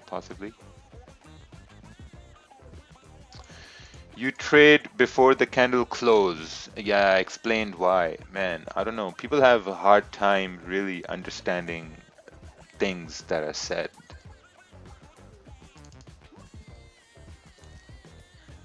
And here comes Dow Jones. It's about to push. Hopefully, the last 5 minutes of this hour, we're gonna have a decent push.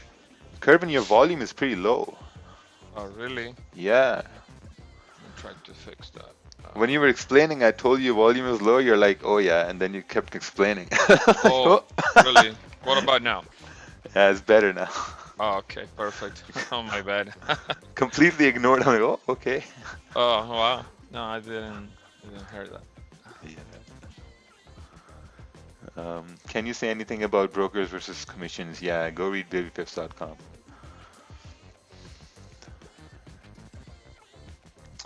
Babypips.com.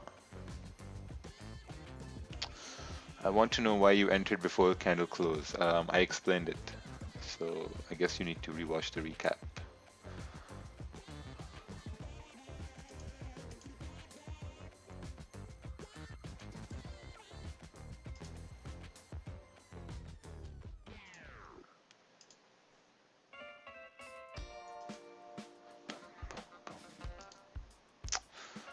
How do I join the webinar? You are already in the webinar.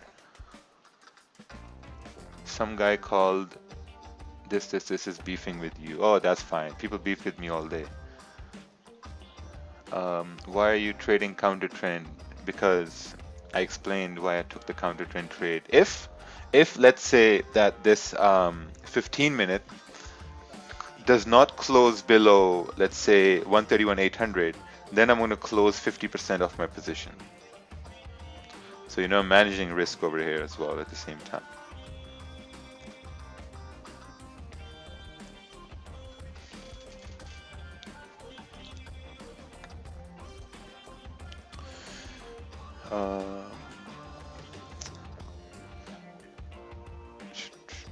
If GJ breaks above 132.800, it breaks resistance. What do you think? Yeah, I think then I'm gonna get stopped out. If it breaks above, 131.900, then I'm gonna get stopped out. So then it's gonna be like, it is what it is.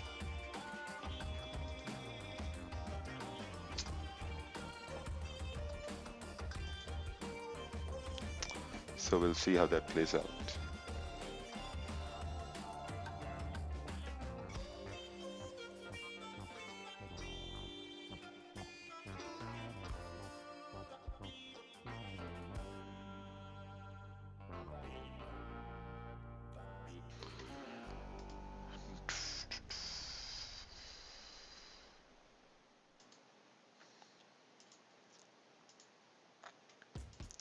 See this 15-minute?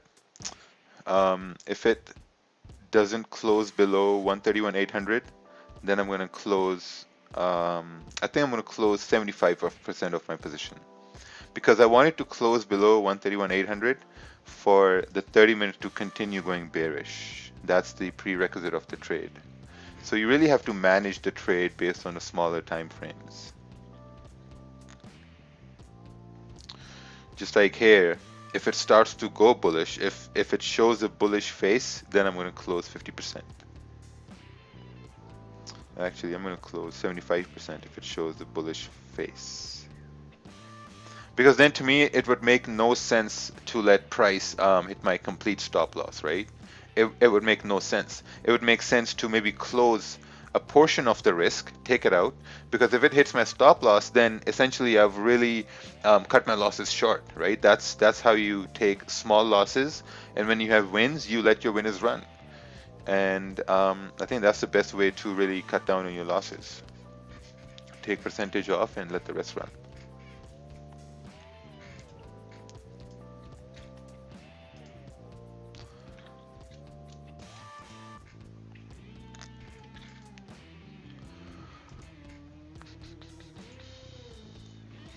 Ooh, gold is coming back up.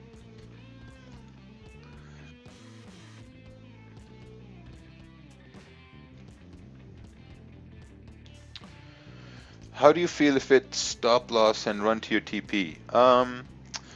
See now, my stop loss is way up over here around 131,960. So if this candle doesn't close below 131,800, then I'm going to take off some percentage, and that means, okay, let's say I have a 5 lot running, right? I have a 5 lot running. So if it closes above 131,800 or somewhere up over here, then I'm going to close out 2.5 lots. So I'm going to have 2.5 still running in the trade, so then that way I still have a position open that if it goes in profits, I'm still gonna be positive. So that's why I'm not gonna close the whole thing. Because the main problem is, like, when you take a trade and when you go in a drawdown, you're kind of like worried about, oh man, like, what if it hits my stop loss? I want to close everything. And when you close everything and then price still goes in your favor, then you kind of feel bad, right? So it's always a good idea to let like a portion of a position running in the trade, so that even if it does go in your position after you close the percentage, you're still in the trade. Make sense? So you just got to be very confident in, like, in the things you do and how you manage your trade, how you manage your risk, because that confidence is going to eventually give you very, very good results.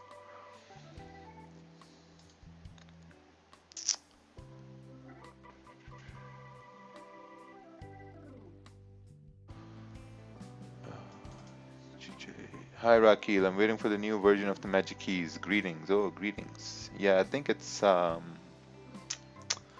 think you should have gotten the email. We have a new Magic Keys version out.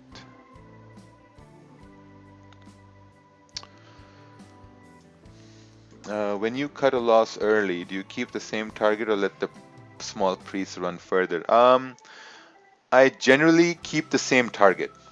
I generally keep the same target, because when it goes to the target, then it's like you're breaking even in that trade.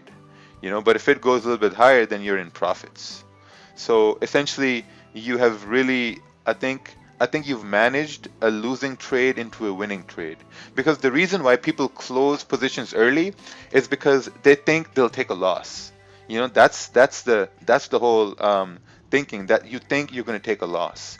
So if you're closing a position, let's say 50% or 75, so instead of taking a loss, now you have the opportunity to close the trade at break even. So that's how I view those positions when I close them, like a percentage. What's the target for this trade? I honestly think people are blind, man, or they're just trying to troll, or I don't know what the hell's going on here.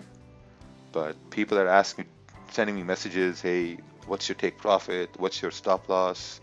Where's your entry? It just baffles me, really. It just man, Jesus. Stop trading, man. If you guys can't see that, how can you see candles? Wow.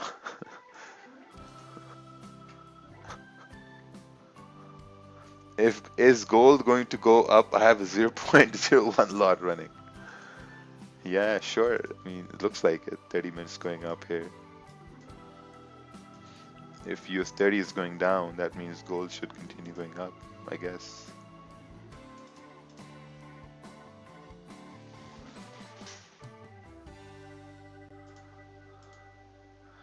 I don't know. I look at the YouTube chat and then people ask why I get triggered because I give an answer that is the best answer I can give, and yet people still question my answer. I don't know what more to say. I need help learning how to trade. I want to learn all the basics. I want to learn from the beginning. Okay, watch every video on this channel. Yeah, but does it say this? I know all the questions you're asking. Everything that could possibly asked about trading is on this channel. There's over 100 videos. We've covered every topic. It's there's every topic you could possibly imagine. You could, I mean, we've talked about space, we've talked about cars, we've talked about women, we've talked about everything. There's so many topics that were talked about, and we've talked about trading. Every single video talks about the risk to reward, what pairs we trade, how we do analysis, what we look for, where do we place stops, why do we place stops, how do we place stops, where do we take profit, why do we take profit there, how do we do that, why do we do that. Like every video goes through that. You literally have to go and just watch the videos again. I'm a good man, but I'm angry. Yeah, I'm angry because you keep asking stupid questions. And I don't want you to lose money, and it seems like you can't breathe properly because you keep asking the same questions. God, if I did this to people, if I had the people that I work with, if I asked them these kind of questions, they would never work with me. They would have just been like, "Are you stupid? Like, do you not see the channel with 200 videos in front of you? Just go and take time and watch them." So at this point, I closed 50% of my position, just so you know.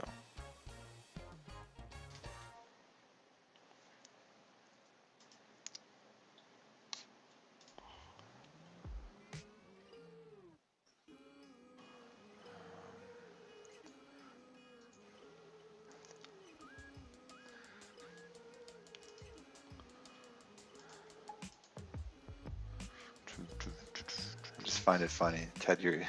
Everyone says Ted, you get angry, yeah, but yet Ted rarely takes a losing trade, but then everyone gets mad at my emotional state because I'm trying to help people and I get angry because people are stupid.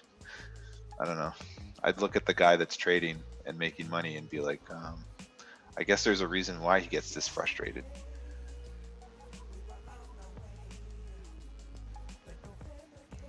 You are stupid. Because you asked a question. This Sir M, okay, your name is probably Sir. I don't know what the M would stand for. Maybe maniac, moron, mutant, whatever it is. You asked one question: how can I learn? And you were given the answer, and you still carry on. That's the problem. That's actually pretty dumb. I mean, how can I learn? How can I learn? I give you the exact answers, and you still carry on asking me variations of the same question. I'm confused. If someone told me I'm a new trader, where do I go? And someone says this channel has all the videos you need to know, I'd say thank you. I'll go watch the videos. I wouldn't ask what videos to watch. I wouldn't ask more questions on my own questions. I would just go watch the videos. Just plain simple. You know, how do you make a car go? You push the gas pedal. Well, how much do you push the gas pedal? You push the gas pedal. Yeah, but what about the gas pedal? Well, you push the gas pedal. That's all it is. At this point, I closed my entire position because this 15-minute candle, it broke above the previous 15-minute candle. So there's no point in holding the sell.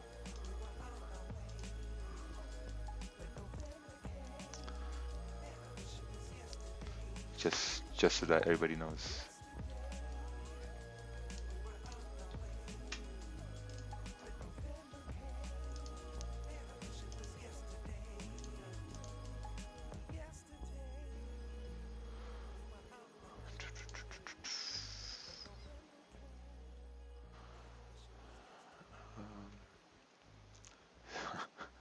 Sir M has left the building. Ooh, Charlene had a winning trade just now. Perfect. Trying to help people isn't a justification to get angry. Everyone is on their own journey and we all have different levels of intellectual capacity. So take it easy. Okay, let me Well, answer that. Let me answer yeah, that. go ahead. Let me answer that. If someone talks about everyone has their own level of learning with intellectual capacity, I don't know what kind of intellectual capacity is this. So let's say if someone sent me this chart here, right?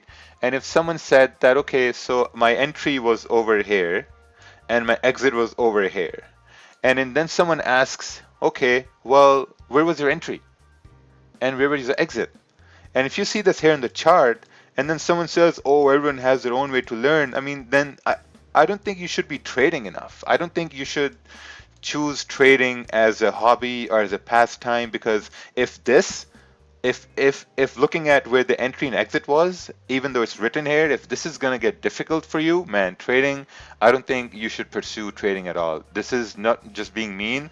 I'm just trying to help you, because trading is way more than just looking at where the entry was and where the exit was. I mean, it's just work with us here. I totally agree. I think people get offended because I get angry. It's just I see your future. It doesn't look good, and all you're gonna do is you're just gonna come give me headaches afterwards. And I'm trying to prevent headaches by being as rude and as mean as I can. You know, if you train a dog, what you're supposed to do is when you train a dog's mind is very selective. It has like a one-track mind. You tap the back of the dog's hind quarters to shake them out of that one track mind. And the dog looks at you and is like, wait a second, I got hit in the back of the butt for some reason. Like not a hard tap, but just like a soft little jerk. And what you do is you reinforce the dog to do proper things by just giving it a tap on the back hind legs. And then what happens is the brain suddenly thinks, oh, if I do that, there could be a tap on my back hind legs. So eventually the dog stops doing it because it recognizes when it does a certain action, there's a tap associated with that action. So what I'm doing here is I'm training everybody like rudimentary dogs to be like, well, if you think I'm mean, either A, you're going to go just be discouraged from trading, which will save you money, or B, you'll actually go listen to what I have to say and be so angry that you want to prove me wrong that you're going to be good at what you're doing. So it's a win-win situation for both of us. A, you save money. B, you get so angry to prove me wrong that you're going to become a good trader. You're actually going to follow my directions and you're going to become a good trader and you're not going to bother me. So indirectly, I'm saving myself from having headaches with you, and indirectly, I'm saving you from having headaches with trading. Either A, you're going to quit, or B, you're going to become a very good trader and you're going to laugh in my face. And I don't mind if you laugh in my face all day, because what you've done is you've actually put the effort in and the work. So that's the reason why I'm as mean as I can be. Because if I was nice, you would not take this seriously. You'd be like, oh yeah, okay, well, we'll go to the flowers. We'll go to the park today and pick flowers. No, but now you're like, man, Ted's so mean to me. I don't understand what's wrong with this guy. This guy makes so much money, blah, blah, blah. I'm going to prove him wrong. Go ahead. Be my guest, prove me wrong, because at least then you'll be successful. That's what I like to hear. I like to hear people get angry and enraged because they don't like what I'm saying to them. Go off, do your best. At least you won't fail at that point.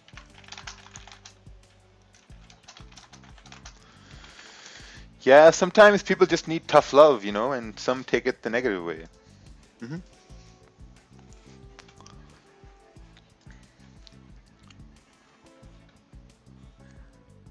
I wonder if you would be like this if you were all in a meeting room. You'd probably get slapped. I've done this in a meeting room, and I've actually been worse. And I've looked at people in the face. They haven't slapped me. They've actually felt embarrassed because everyone else has looked at them and been like, man, yeah, that was such a stupid question.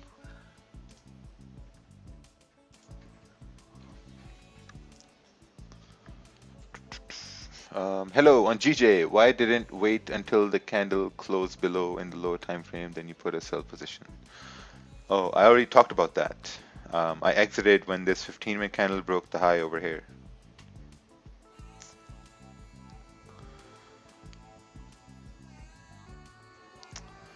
Uh, People said they would slap me. I would enjoy that.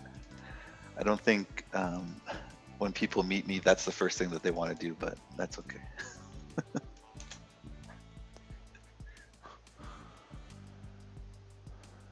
15 mechanical close bearish, 15 mechanical close bearish, not below previous, better entry. Yeah, that's good. Obviously, it didn't happen there for you, so it's good. I have over 2,000 watchers. They haven't liked yet. Yeah, they haven't liked yet because there hasn't been a successful trade yet on my part. Um, would have old you would have take buys right after the GJSL lost? No, no. I don't know what my old me would have done, to be honest.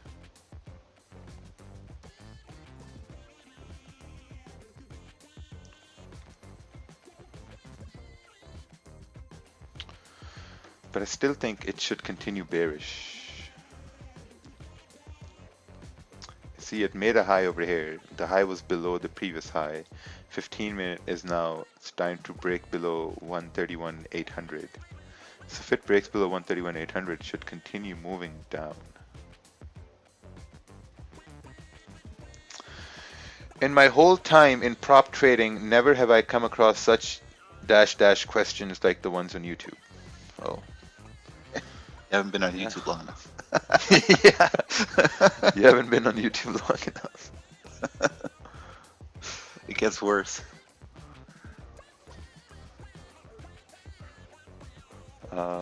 Here's Euro USD chart. Yeah, I think it should continue moving down here, man. I mean, the 30-minute has made a lower high over here. Time for it to make a lower low. To come down to 131,600.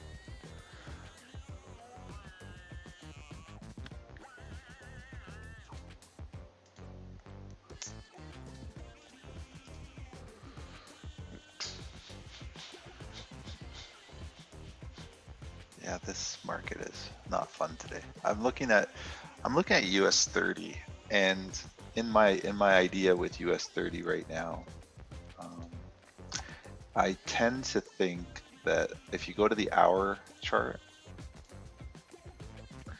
that this candle is doing what we normally see. So this candle here is going to eventually wick and then push up, and it's going to fill this area here. I mean, we've seen that happen a lot of times, this being the catalyst to the rejection.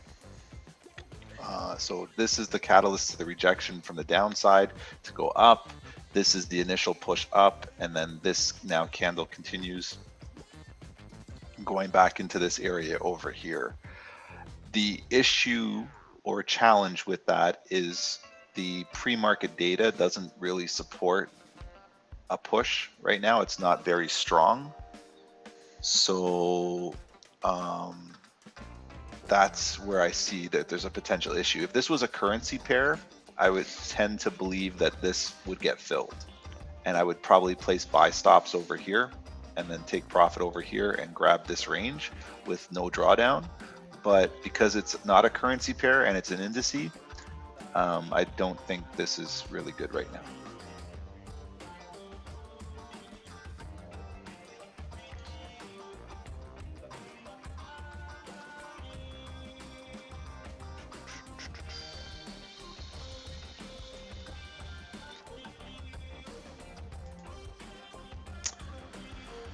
Yeah, GJ should still continue moving bearish here. It should. I mean, the re-entries should continue moving bearish. Bearish candle, new resistance formed. Entry when 30-minute broke the low. Yeah, it looks. I think it's solid. It should continue bearish. I think this was just a pull up. I think the institutions were watching us and they're like, okay, let's just do some funny stuff. And I think on the 30-minute, it should continue moving bearish. You could give yourself a second chance. Yes, I could give myself a second chance. If the current candle breaks the lower of the previous candle, is a sell chance? Yes. I think that's a very, very, very high probability of it continuing bearish. Can someone help to know which currency is strong or weak? Yes. So you asked the Chinese indicator over here. Please don't take it seriously, but if you take it seriously, take it seriously based on your own responsibility. So, oh, too many connections. I guess a lot of people are looking at the Chinese indicator here. Yeah, see, it says too many connections. So whoever has the site open, please close the site so we can take a look at this. Yeah, I guess not. What if GJ went up again? Well, it is what it is. What can you do? I tend to think, Raja, the GJ, we might be onto something, to be honest, with GJ. Prime entries for a sell. Yeah. I think you're onto something. I don't think it'll come right now, but I think if the higher time frames start to flip, you might find that tomorrow we might get sells. And that'll begin the weekly push down. Similar to, remember what happened for the last 3 weeks? Wednesday and Thursday have had pushes down. Yeah, strong pushes down right over here. Yeah. These ones. So I mean, you might find that it's going to happen at the same time again. Yeah, basically what I'm looking at GG's, and it's interesting because the hourly looks like it did already the liquidity grab to the upside. So Yes. the rest of the hour should continue going downtown. Yes. And that's what I'm looking at GG. Yeah, So, you're right, yeah. because it respected the previous high, even though it started 15 minutes ago. It broke the low over here. It should have no business going back up to 131.950. Yeah, exactly. Yeah, it should continue moving bearish. Yeah, I hope this 15-minute. Well, it's coming downtown. I Yep. hope this 15-minute close bearish, so we're gonna have a 30-minute bearish, another 30-minute bearish. And basically, what I'm looking for is this 30-minute to push down and close below 131.75, which is near right now. I hope this candle close bearish below that area, and then we're gonna be hold on.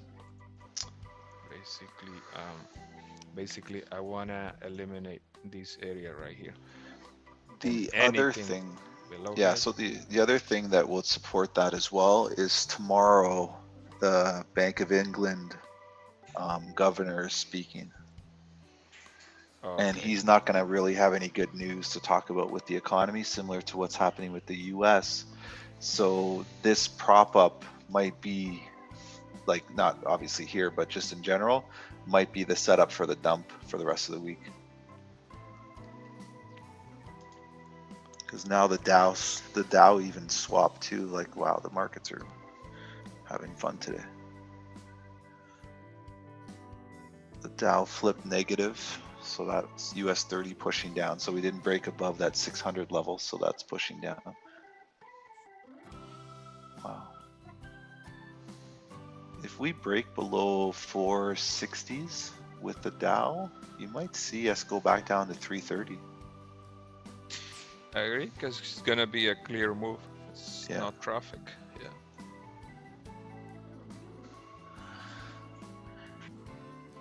GJ is at weekly, daily, and 4-hour resistance. Yeah. It's too much pressure. I think it's going to be hard to break above that level. So sells make perfect sense for now. Well, it does, and we talked about it earlier, like right at the beginning of the stream, that the weekly candle itself really had no rejection from that demand zone that was presented on the weekly time frame with GJ. And then, so it's like, why did this candle shoot up over the last 2 days like that? So Monday and Tuesday, like, why did the candle shoot up? we should have had a rejection from the downside to then push up, right? So yesterday and a bit of today, we should have had bearish movement, but we've just had straight bullish movement. So now the question is why? So this is how your thought process works, or how my brain works, is why did that happen? What's the rationale behind that? Because it's very rare that we see a candle shoot straight up with no wick to the bottom side, or shoot straight down with no wick to the top side, especially on a pair like GJ, because we know that you can look at just look at these candles here as an example. There's wicks everywhere. It's very rare that there's not a wick with a body, there's not a candle without a wick, right? Every candle here has a wick. So when we look on the higher time frames, we say, well, why does this weekly candle really have no wick? Now, as we dive into the rest of the week, we see that there's going to be fundamental news coming out about the pound. Now, using logic, the world's economy is hurting right now because of the fact that we have this virus. So my thought process is the pound has been propped up to dump because the governor, the Bank of England, is going to come out and say, listen, we're going into a recession. There's going to be problems, blah, blah, blah. Now, that will push down potentially the pound back into like 130s. If at that point we get a rejection, that's where the pound has received enough of a prop at that point in terms of people buying the pound to then for that to go from like 130 back up to 133. Because what's happened at that point is the pound is basically taken a premium buy at that point at like say 129, 130. There's the final premium buy to push up, because essentially what the market is saying is we've received notification now from the Bank of England saying that this is the situation. Technically speaking, at this moment in time, this is the worst news we could get. So based on that, we can only go up from here, if that makes sense. So when you think holistically from a fundamental standpoint, the market's waiting for what is currently happening in the economy, what's the worst that's happening. They will drive the price to where they believe will be the worst part of that, fundamental news event, and then say, okay, this is the worst case that we're at right now at this present time, so we can start buying back the pound. That'll create the rejection to the downside and then push everything to the upside. If there's additional bad news, that's where we get the second wave, where we push further down past like 129 essentially at that point. But that's sort of the logic behind fundamental data, is fundamental data will push price to a certain point, and at that point institutions and people that obviously are smarter than us will say, hey, this is the worst case for the pound at this point. Now it's time to start buying it back because we've got a premium price at that point. Makes sense.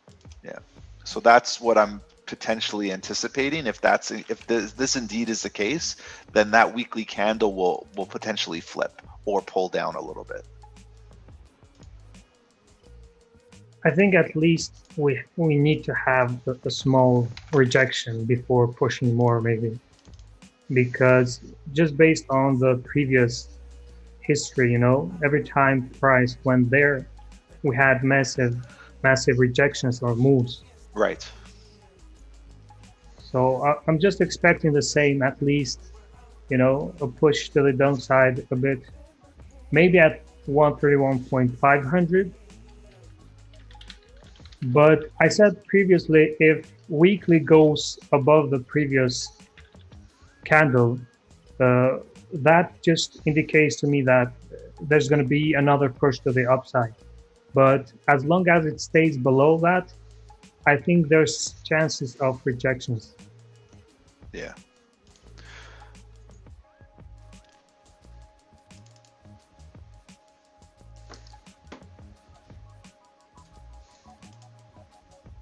Yeah, it makes sense. I mean, like I said, the other thing is too, today could be very difficult to trade, which we've already started to experience because of the fact that yesterday we had such strong moves. So this is a day where you trade very lightly and tread very carefully in the market and don't give back what you made yesterday. trying to think that yesterday's moves are going to happen again today. So that's where I think you just have to manage yourself accordingly. It's only Tuesday. Monday we had massive moves. Today it seems like a little bit slower. So accept that and then come back tomorrow and reevaluate the situation. And understand that. Understand that we have the Fed Chair Powell speaking shortly. The G7 meetings are going on, so there's, there could be potential news events that come from that. Tomorrow, the Bank of England speaking. So a lot of the pairs that we do trade, US dollar pairs, pound pairs, may not have the safe movements that we get normally because institutions are waiting for the upcoming announcements from like financial leaders and things of that nature. So they don't want to play their hand until they hear what the actual economy is going to do, right? So think about it this way. If you look at the news events for the week, you know that there's going to be particular news events, especially when any sort of central bank is talking, like the Central Bank of the United States, Central Bank of England. When they're talking, the market is not going to move until they hear what those people have to say, right? Because think about it this way. It's like playing a game of poker. If it's not your turn to act, why would you push all in when you haven't figured out when it's your opponent's turn to act? In this case, your opponent is the central bank and you're an institution.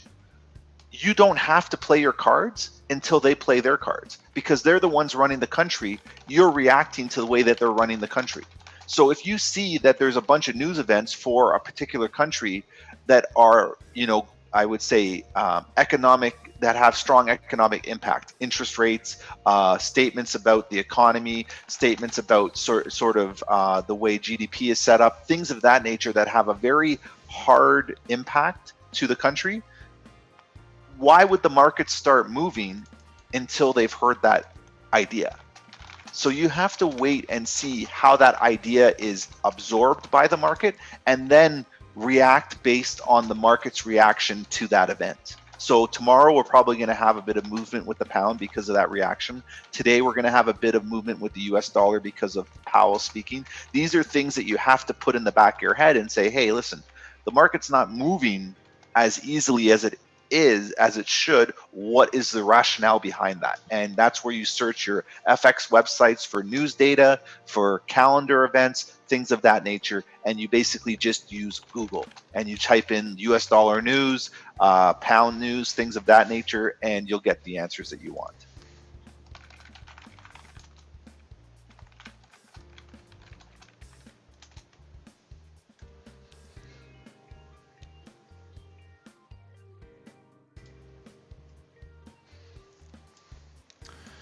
Man, I'm looking to get a truck.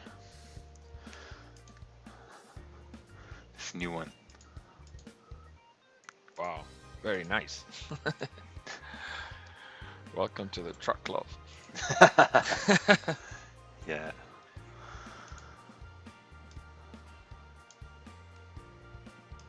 Can we use price action strategy in 4-hour daily? Yes. Yes, exactly. The candles move the same way on all time frames. I mean, if you look on the 4-hour, see 4-hour came up, tapped into here. So for it to continue moving bullish, you would want to see some sort of a, like a retracement, support formed, and then move up to retest this high at 131,950. So maybe that move down would be like a bearish trend on a smaller time frames, like on the 30-minute will break this area, come down, go over here, break this area, come down, and then you'll see a 4-hour coming down and then continue back up.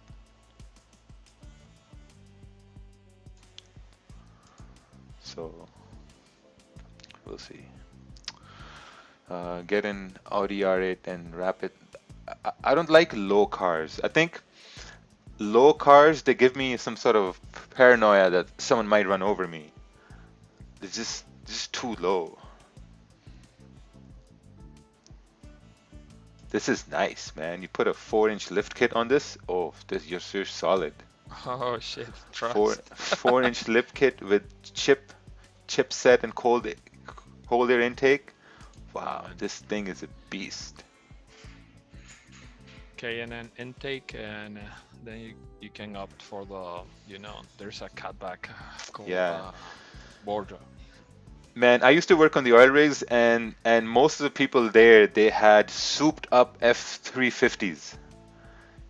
Souped up with like 400 horsepower, 450, and they were insane. They're like $150,000 trucks, 150, 180. Yeah.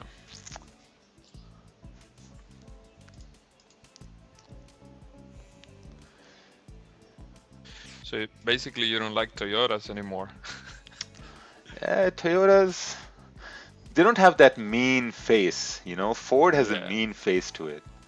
Yeah. So, GMC also. You yeah. know the. Check the Mercedes one. Mercedes. Yeah, it has the same model now. Mercedes has a truck? Yeah. Oh, the G-Wagon. No, just like this Ford one. What? Oh, ooh. Yeah, that one. Yeah. Meh. I Doesn't don't have that mean know. face, Yeah, Yeah, I don't know. it has. Look at the black one on that one. Yeah. Yeah, it's so small. I don't know. You know what? I like the Dodge. Have you seen the Dodge Ram trucks? The new ones. The back seats, they actually recline. Oh, Yeah, yeah, the They bigger have cabin space there at the back. Yeah. the Laramie. Yeah, Laramie is the best. Dodge, yeah. Yeah, these are also nice. That's a storage. Someone saying they eat a lot of gas. Well, when you buy Ah, something like this, you don't worry about gas. exactly. Yeah. Yeah.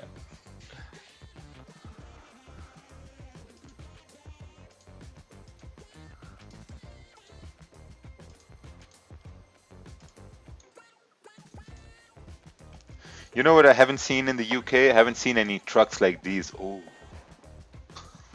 Oh, Yeah, that's a custom made. it's like Denali, but better. Yeah, it's a 6x6. Hennessy Velociraptor. Wow, 349,000. you gotta You love guys, trucks. you guys remember I sent you a picture of a 6x6 truck while I was in Coral Gables one day. I Yeah. was with the. Yeah. So basically, I went there to the restaurant, and the guy, he said that he personalized this truck. So he put like $200,000 on that truck. And I You know, was you like, you wow. should talk to Raja. Talk to Dom. Dom. Dom has a truck. Oh, the little Dom? Yeah, he's got massive trucks. Like he's a truck guy. He'll tell you what to get. He'll go on for hours about it too. I don't want to talk to him. Yeah. Dom. He's out in the country in California just driving his truck.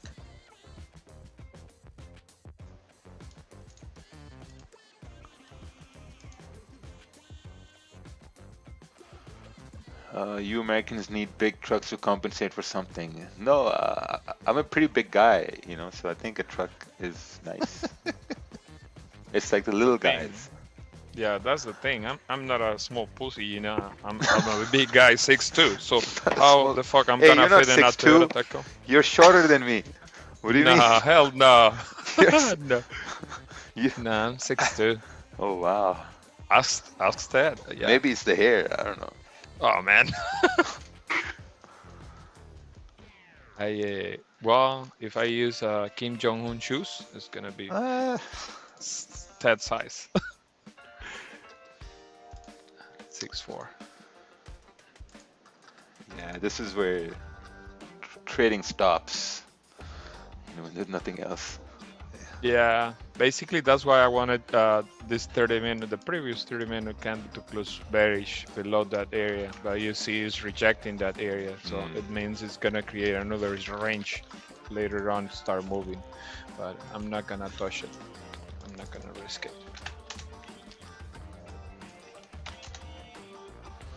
Cannons. Ooh, this looks like a transformer.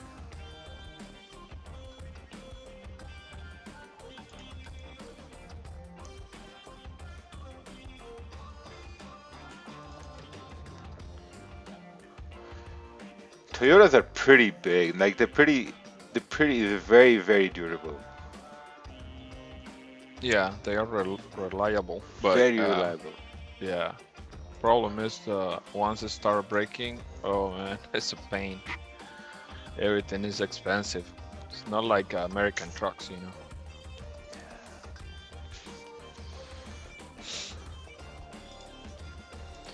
I was considering to change my SUV for the new Yukon Denali, but Yeah.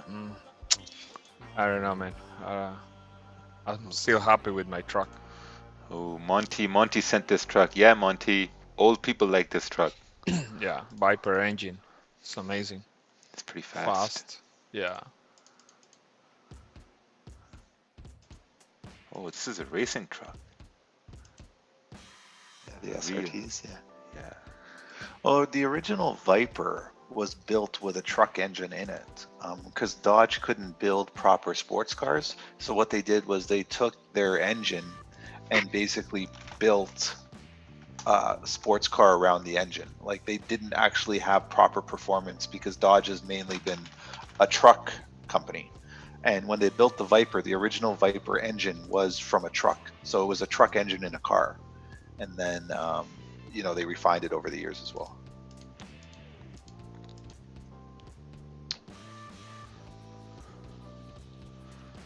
Ooh, someone said our friend Javier is in jail. Oh. I'm not surprised, really. I thought he was dead. No, he's dead, I guess. Yeah. Everyone went away. Lots of people died last year.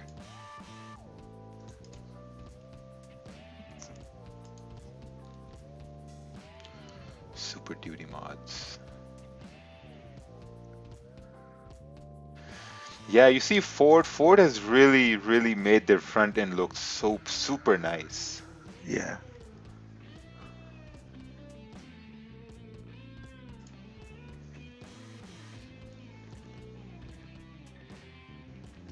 You have an always liked the front F-150, end. Ted?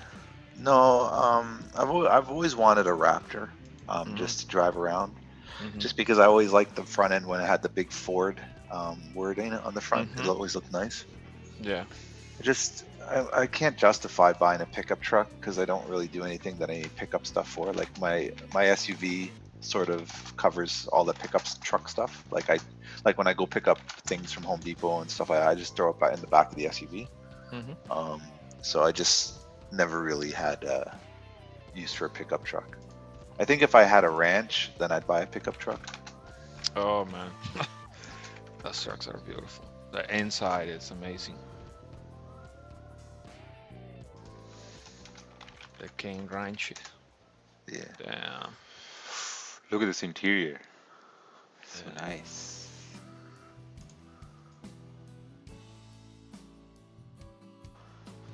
Man, these big cars are so comfortable. I mean, you don't even need a house. You can just cruise around, take naps, eat. I mean, Yeah. wow, look at that interior. So nice. Yeah. Every night my wife sent me to the couch. I go to my truck and I slept there.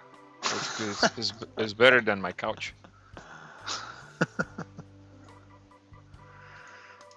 Like honestly, once you have a bigger car like this, you don't even want a supercar. You're like, man, this is super, super nice.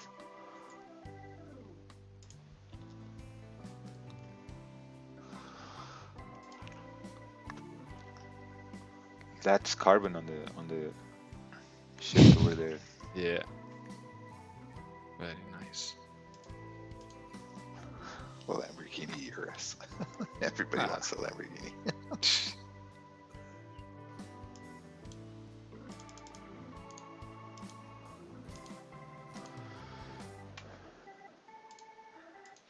Let's take a look at where can you find lease prices? Yeah, you have have to build it out. Yeah, it's interesting because I mean, people that have bought the Lamborghini Urus, there's been conflicting reports because Lamborghini's never been able to build an SUV. And maybe it'll get better with time, but it was similar to when the Porsche built the Cayenne. There was a lot of feedback that you can't have a sports car or high performance car company build an SUV because they don't understand the dynamics of that. So I think the first iteration of the Urus is very rough, and once they get better at building SUVs, I think the next generation Urus will be a lot better. Similar to with the Cayenne. The Cayenne really took off because they didn't like originally when they built the Cayenne, it was like sort of a risk. They didn't realize how many people wanted the Cayenne, but the Cayenne appealed more to like the soccer moms, right? That's why the high-end SUV luxury sedan or the luxury SUVs really took off because every soccer mom wants to drive a tank instead of having like just a smaller compact car. So I think that's what Lamborghini was doing with the Urus. It's similar to the Bentley and the Rolls Royce. I just think that the first iteration of the Urus is a little too rough, and they'll have to refine it a little bit more the second generation, and I think it'll be a very, very good seller at that point. I just think the first iteration, it doesn't make sense. All it is a Lamborghini with an engine, it's like basically the Dodge Viper again. Like you have in this case you have the Lamborghini engine inside of a SUV frame, but it's not really an SUV. Yeah, it's basically the same engine, just more room. That's it. Yeah, that's what they've done. Like, so they have to just refine it a little bit. And I think the next generation Urus will be a lot better, similar to what they did with the Cayenne. That's all. And obviously Lambo is owned by Audi, so it is similar in that respect too. Oh, you can get it for 2,200 a month. Oh yeah, yeah. Like I was looking the other day, because I was talking with McLaren, and McLaren you can lease a McLaren for $2,000 a month here in Toronto. $30,000 down, $2,000 a month. You have a McLaren.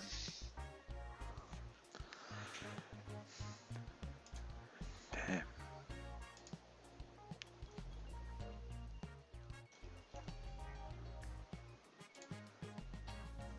Yeah, some like it. Some I don't know. I can't. Me personally, I couldn't justify that to myself. I'm 23 years old. I want to buy a Lamborghini. Oh,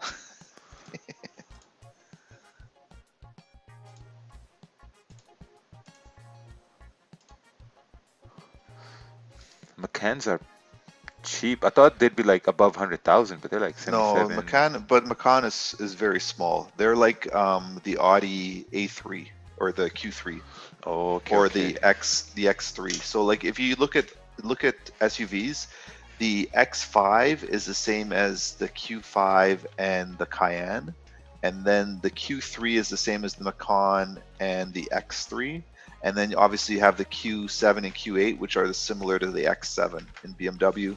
Porsche doesn't have a bigger SUV than the Cayenne though.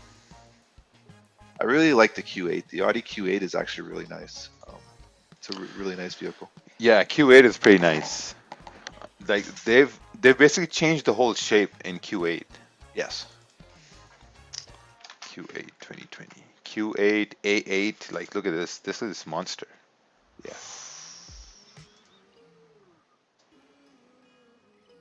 Here's the back lights.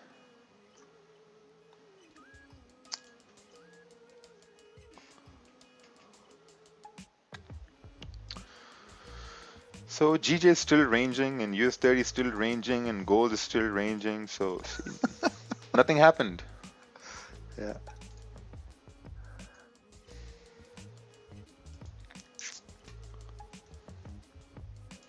So far, we're really bullish on trucks. That's Yeah, right. bullish on cars.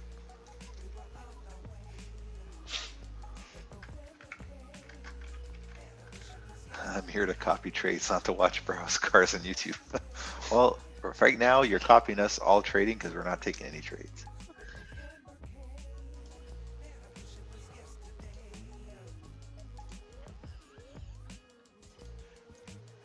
Coming back to cars.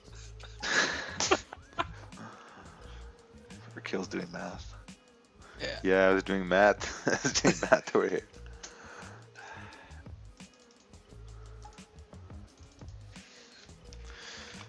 Tesla Roadster. They haven't really announced the manufacturing No, date for the Roadster. I'm so angry.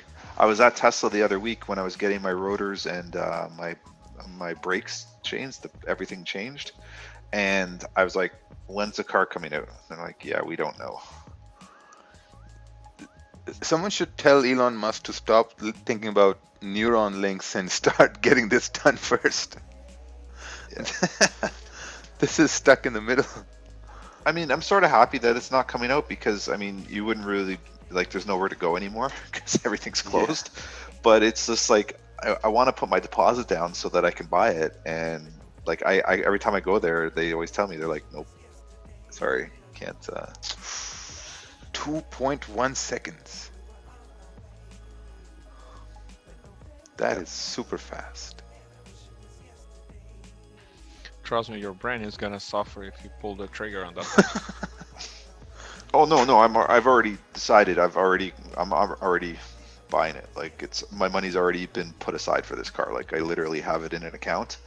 As soon as I can buy it, I'm buying it. Like it's being paid for. Because 2.5 seconds, man. That's, Yep. G-forces. Yeah.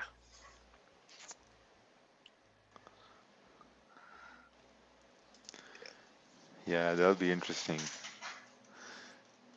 Interesting would be to either get a Ford or Tesla truck next year if it comes out. If it comes out. That's not. I think it's gonna be talk of the town. Oh, you see that guy? You see that guy with the transformer truck? Well, yeah, it's only $100 down payment or something like that, right? Yeah, that was a great marketing. That was a Yep. great way to raise money too. Yeah, that's true. Like you have $100 and 200 people deposit. That's like 20 million. Yep. That's insane crowdfunding.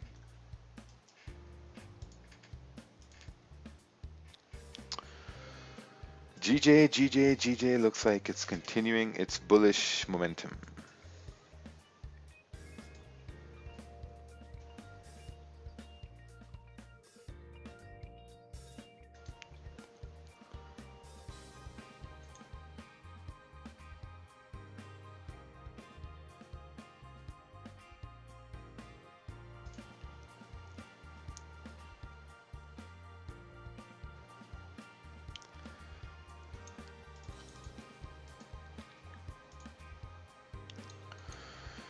Took a small risk position, buy, break, and retest GJ up 8 pips. Oh, very nice. Nice. How much is the Roadster? The Roadster is 322,000. This is like the top model, right? Yeah. I'm just gonna get the base. And the 250. Founder series. Nobody knows what they're offering, so like, really, do you want to pay for something you don't know anything about? There are only 1,000 reservations available for the 1,000 Founder. Yeah, they haven't filled it.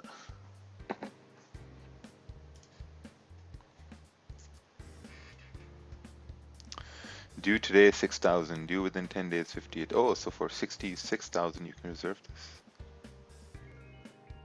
this. I guess this means it's on the way. Oh, what? Due within 10 days the whole price. Yep. That's why nobody wants to buy the Founder series. Yeah, people, they were like, wow. Give away your money and then hope that that it actually comes out. Yeah, no thanks. Yeah. Shit. Alright, what's this chart? Oh, nice. Steven got these buys. Beautiful.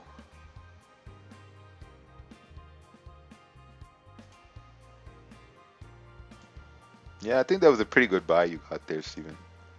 After this 30-minute close bullish, you took a buy and worked out.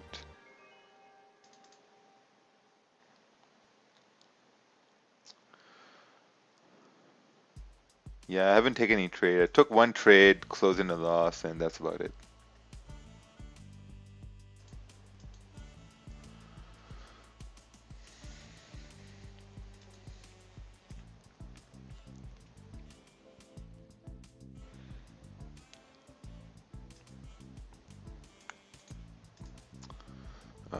Let's take a look at UJ. Ooh, UJ is also moving bullish here. Heavy, heavy bullish.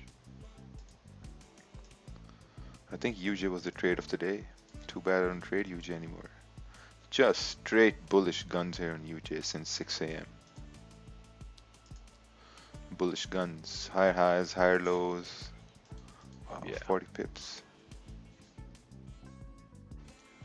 Go to the 4 hour GJ. It's gonna break a major zone. Gonna be a nice trade, I think. Yeah, it's already broken this zone here. It's breaking up over here. I think if it continues, this should be the target, 132, 200. I accidentally pressed something, sell, and lost 160 pounds. Ooh. Yeah, you gotta be careful. Gotta be careful with those butterfingers.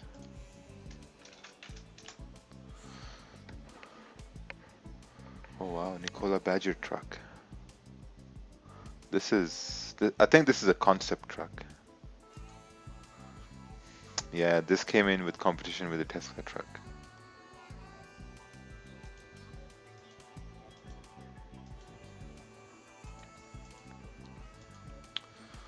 Looks like US30 is flipping here.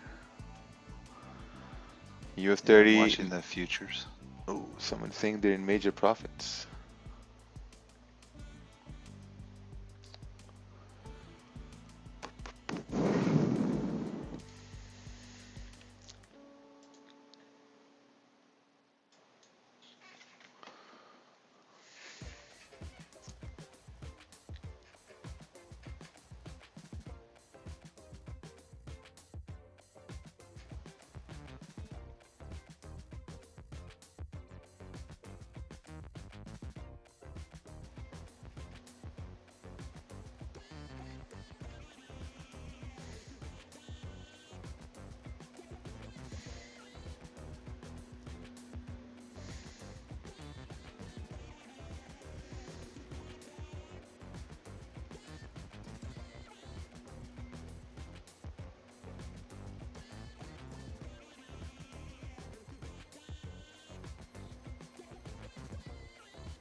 Hey guys, great page here. Please, why don't you trade any other currency pair besides GJ? I mostly trade GJ, so I just stick to GJ.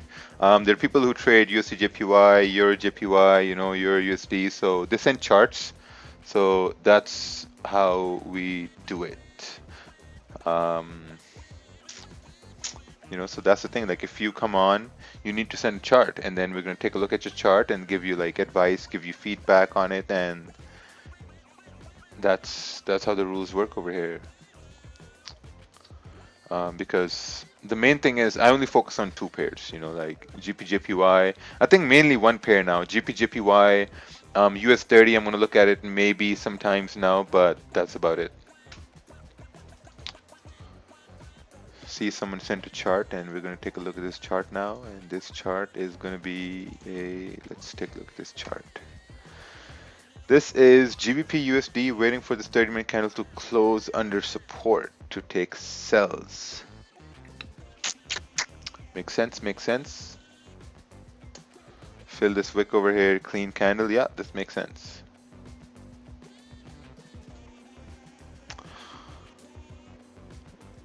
Did you take any trades in this session? Yes. If you see right here, it says right over here, trade 1 GJ sells minus 5 pips. Can you change the music? No. I'm out of the trade for GJ. I took 2 trades for GJ sell and lost all. Oh, yeah, me too. Q Banks motivated everyone to trade US30. Yeah, I think the whole idea behind that was to get people on the brokerage he partners with, KOTFX. That was the whole idea because I mean, think about this, right? When you have a lot of influence, and you can influence a lot of people, and when you really market one brokerage is, whatever, and you're marketing, okay, listen, I'm trading US 30, I'm trading US 30, you know people will trade US 30. You know people will follow you. So, and when people trade US 30, let's say with $1,000 account, the minimum you can trade is a 10-cent lot. And when US 30 moves by 50 points on a 10-cent lot, that's $50. That's $50. So I think I think he doesn't tell people that, hey, if you're going to trade US 30, make sure you have a bigger account. Let's say a $5,000 account, $10,000 account. You need a big account to trade US 30 because the moves are very violent. You can't trade 0.01 lot on it. I think some people you do, but it's just that's something I didn't agree with when this whole US 30 thing started. So, like, I've been watching US 30 for about a month, and it's so difficult to trade. Like, when you look at people when they post their big trades, those those analysis they come out of the blue. It's not like, hey guys, so I'm looking at this trade, and I'm gonna take this trade, and I'm gonna hold this trade for 2 or 3 days, and then I'm gonna show you the results. No, it's always like, look at this trade, guys. Look at this trade I took, and it played out. And I took this trade on this X brokerage. So, you can do the same on this X brokerage and people will lose money. So, I mean, I just don't know, man. There's a lot of people don't really follow a good ethics code. I mean, that's the whole thing. Like when you come here on the streams and when we talk about US 30, you also listen, we talk about, listen, it's very difficult. It's not easy to trade, so don't trade it yet. So I think it's very embarrassing, really. Yeah, I mean, and that's true too. And I mean, when we break down charts, we break down the trades that we're taking as well. Um, and a lot of people don't do that. And now it seems like the education industry for FX is broken. So now people are switching to, well, how can I open a brokerage because I need to make money somehow? That's very scary to me as well, where now suddenly there's this whole ethics cleansing going on that, oh, well, now we're going to offer education for free. We're going to make things fair for everybody. Um, I mean, we've been doing that for 2.5 years already. Like I opened my brokerage 2.5 years ago with that same idea. Um, like that's not new. You do things the right way, you profit, you make a lot of money. I'm never going to dispute the fact that my brokerage makes me tons of money. I'm never going to dispute that. But I also operate in a fair and ethical way so that people can make money and have an honest living from it. But now all of a sudden to say that there's this brokerage is better than that brokerage, that doesn't make any sense in my mind. All brokerages are brokerages. You choose which one that you resonate the most with. Um, People that promote brokerages, there should be full transparency on why they promote those brokerages. If they're getting affiliate fees, that should be disclosed. There's nothing wrong with promoting a brokerage if you're getting affiliate fees. You should be disclosing that, but also at the same time too, you should not be pushing people to just one broker. You should be, as an educator, saying, hey, find a broker that works well with you, but hey, if you like the broker that I'm using, here's my link. I'm going to get a percentage of your commissions when you do a trade, but I'm not forcing you to trade there. So there's a lot of different ways that people can do things ethically and still make money. And I think a lot of people just need to understand that and just be satisfied with that as well and say, hey, listen, I don't need to use this brokerage. I can still learn, right? Like I don't ever push people to my brokerage. I don't think it's ethical, because then it's like, well, if we take a losing trade, then suddenly people are like, well, now Ted's making extra money. I'm not. I want you to trade where you feel comfortable. The fact that I trade there or Raja trades there or other people trade there has no bearing on how I educate people. The brokerage runs 24 hours a day. It makes money 24 hours a day by people buying and selling all the time. So I think that's where people just have to be cognizant of how people change their tune or why they do certain things, because one week it's this, then the next week it's that. Like there's no stability. So just be very careful when you see that.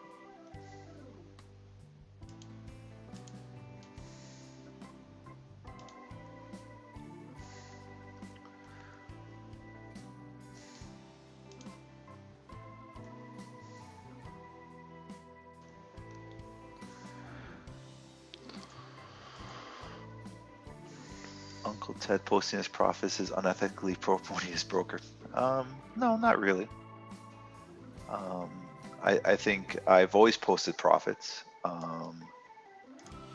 for a while. I told people to trade on IC markets. I used IC markets back in 2016 and 2017 before they closed to Canadian clients. I didn't have any problems taking withdrawals from them. And then opening my own brokerage, it was just easier for me to trade there because, I mean, I know exactly which counterparties we're dealing with.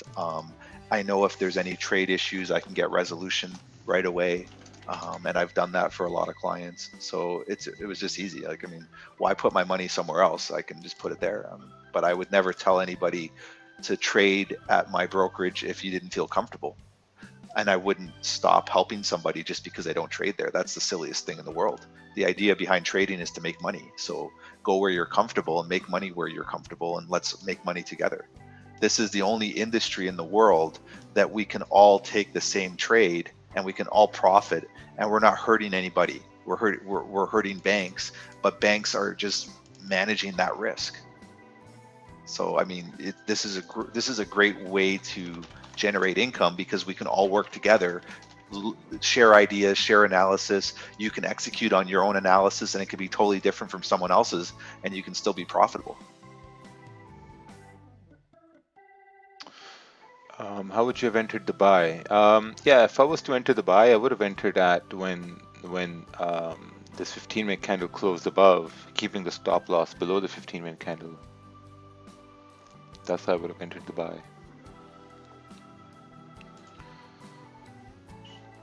But looks like it was a no trading day for me today.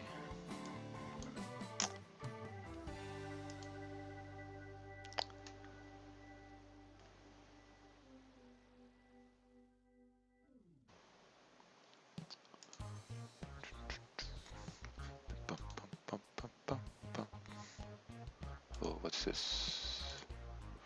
I'm in at GJ long at 800. Stop loss is 700. Oh, very nice. TP 132. I think at this point it's good to start putting stops at break even and think about securing and letting a runner run. What are your thoughts on the probability of getting to 132? Oh, I guess we went to 132. Yeah, I guess we went to 132. So I think it happened. I think I saw that late. Are you waiting for the pullback to get in right? No, I'm actually going to call it a day in like 10 minutes. And then I have to post about what I did this month so far. Thoughts on IML? Yeah, IML, I mean, go ahead, pretty good. I wonder what kind of education should I get for more knowledge in the Forex market. I think coming to the live streams and watching the videos on YouTube is going to help you out a lot. And if you think you need some more education, then you need to get yourself a mentor and go down that route. How we differentiate the wicks that are going to fail or acting support resistance, for example, US 30, 4 hour. Yeah, I mean, it's pretty hard. I mean, look on the 4 hour, this is just ranging now. It's pretty difficult.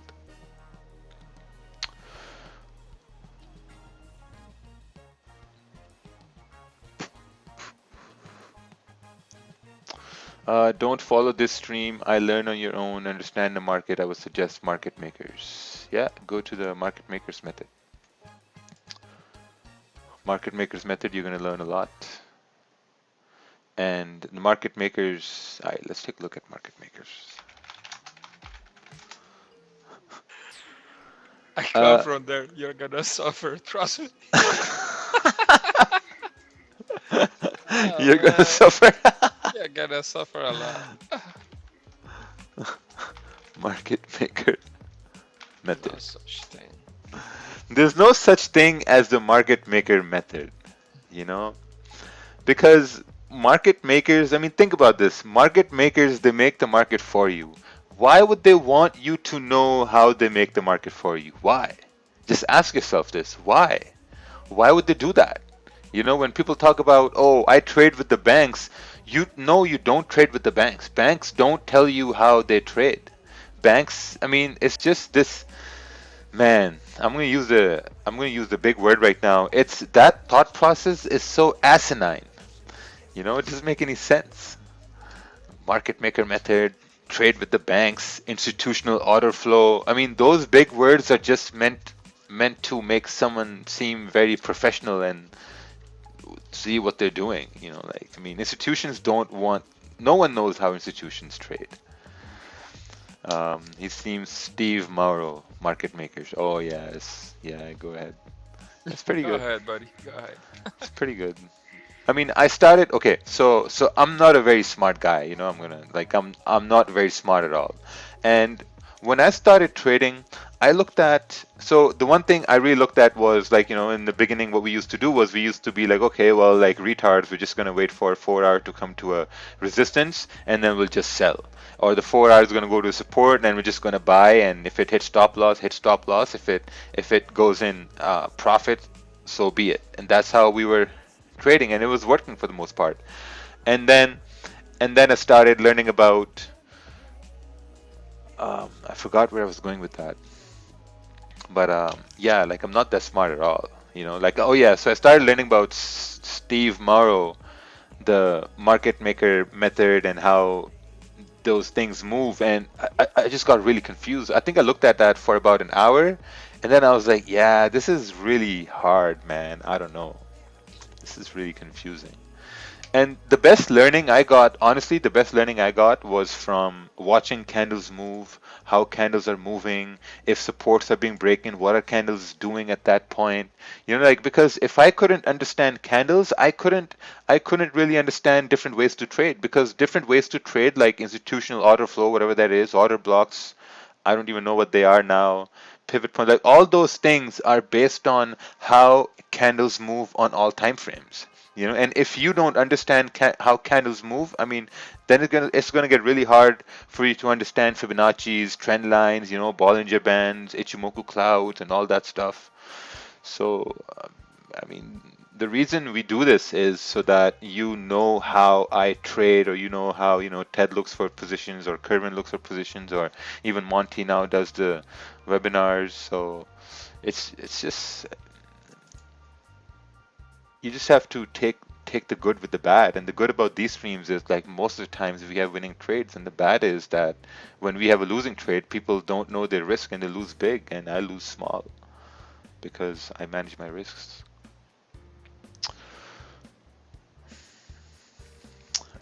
Anton Creel. Anton Creel.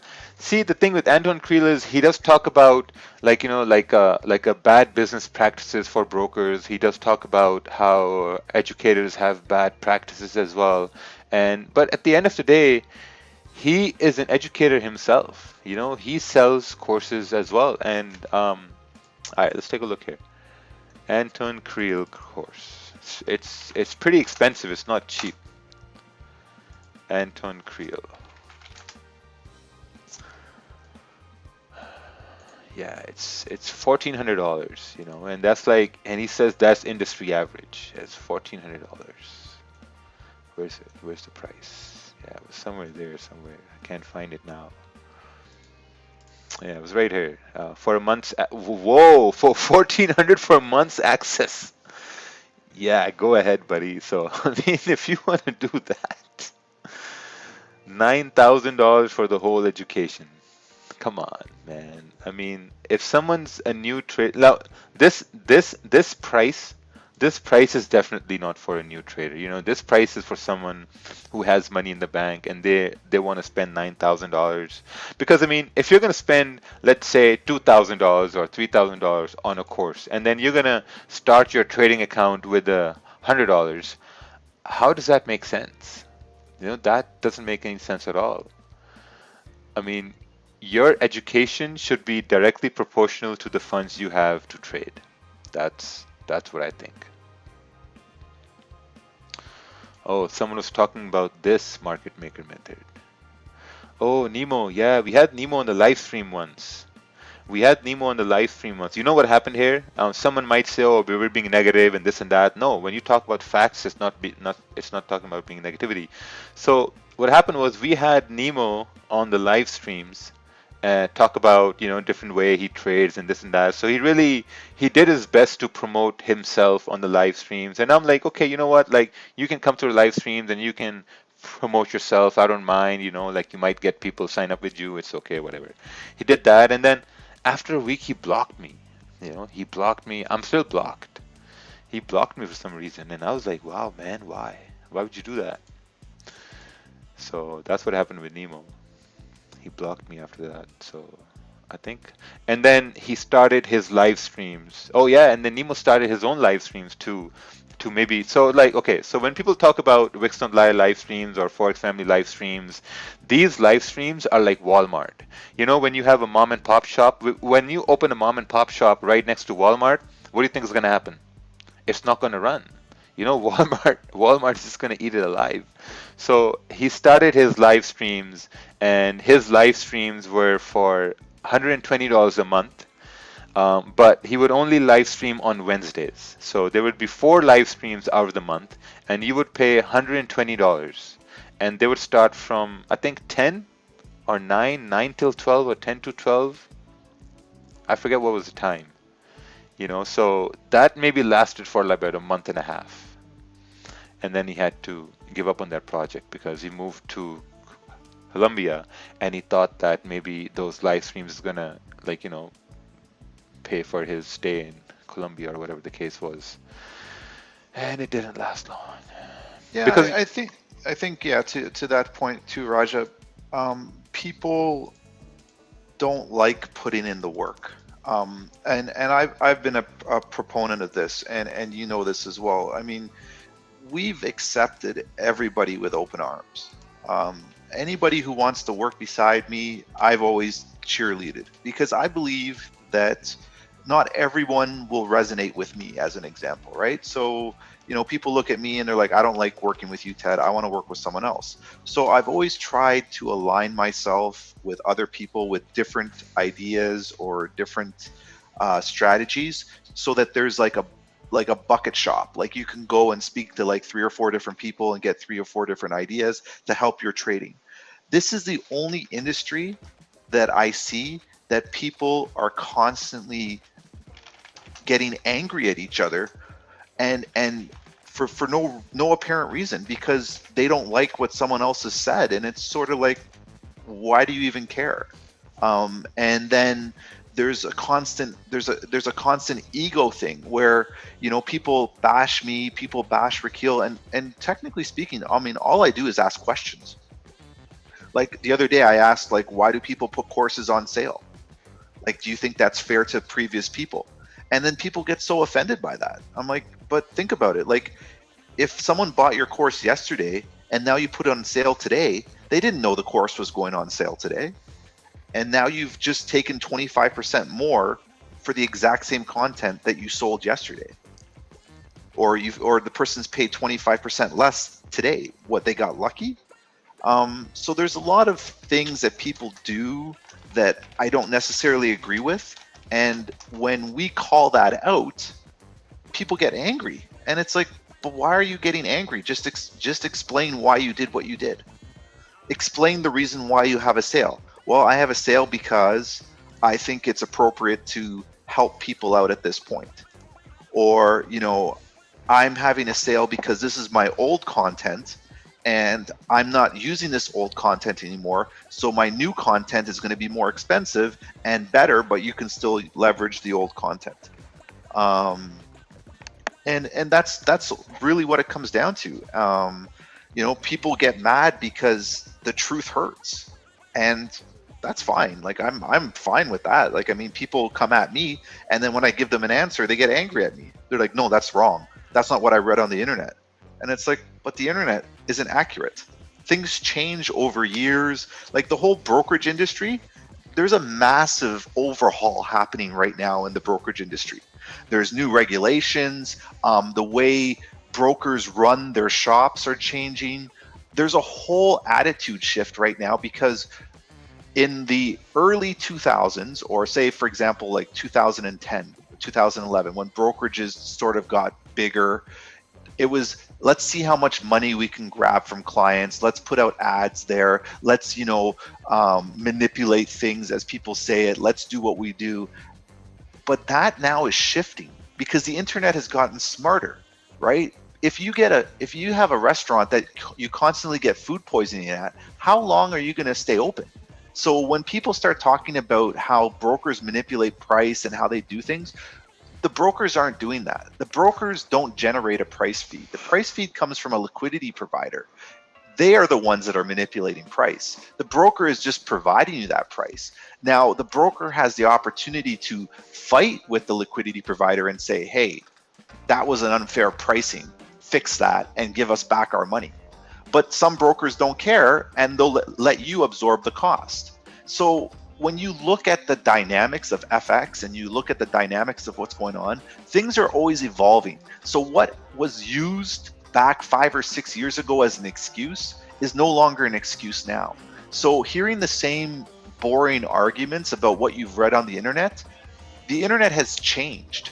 What you're reading is archaic. It's like reading a history book and reading about World War II and saying, well, World War III is going to be exactly like that. We're all going to get drafted to go to the war. Wars aren't fought with people for the most part anymore. There are soldiers, and I respect the job that they do, but man, there's drones, there's automated weapons, there's missile strikes, there's things like that where the chances of you going to war now or being drafted is a lot less than it would have been in World War II. Can it still happen? Yes, but what's the probability? So when we look at brokerages or the industry, it's constantly shifting in FX and it's constantly improving because people like yourselves who are on this channel, people like Raja, we're constantly asking questions and we're becoming smarter. So what happened years ago can't happen anymore today. And that idea or that mindset of everybody's out to get you is slowly dissipating because people are becoming more knowledgeable, and those who run a business such as myself are aware of the fact that there's 1,500 people on this channel, and if 150 people are using my brokerage and shit hits the fan, who do you think they're going to be messaging? They're going to be messaging me. So I have to make sure that my business is done as ethically and as professionally as possibly I can to maintain a proper audience, to maintain a proper business model. The whole, well, the broker's out to get me, that's old news. That's rhetoric because people are getting smarter. If the broker's out to get you, you just don't use that brokerage anymore. And then what happens? That brokerage disappears. If the broker isn't out to get you, suddenly that broker expands. Like, we're getting smarter as a community, so we can't keep using the same arguments of, well, the market maker's doing this, the stop hunts are doing that. We're getting smarter. We have to evolve past those old ideas and look at new ideas and exactly what we're doing and how we're doing it.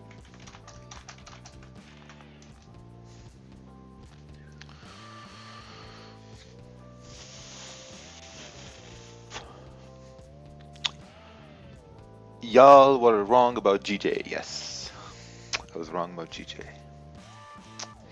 Y'all did not know what GJ's gonna do.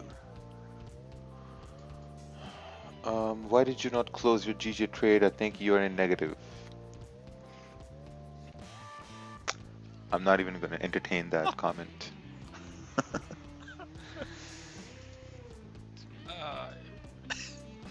Ay, man, come on. Yeah, Ay, mamma mia.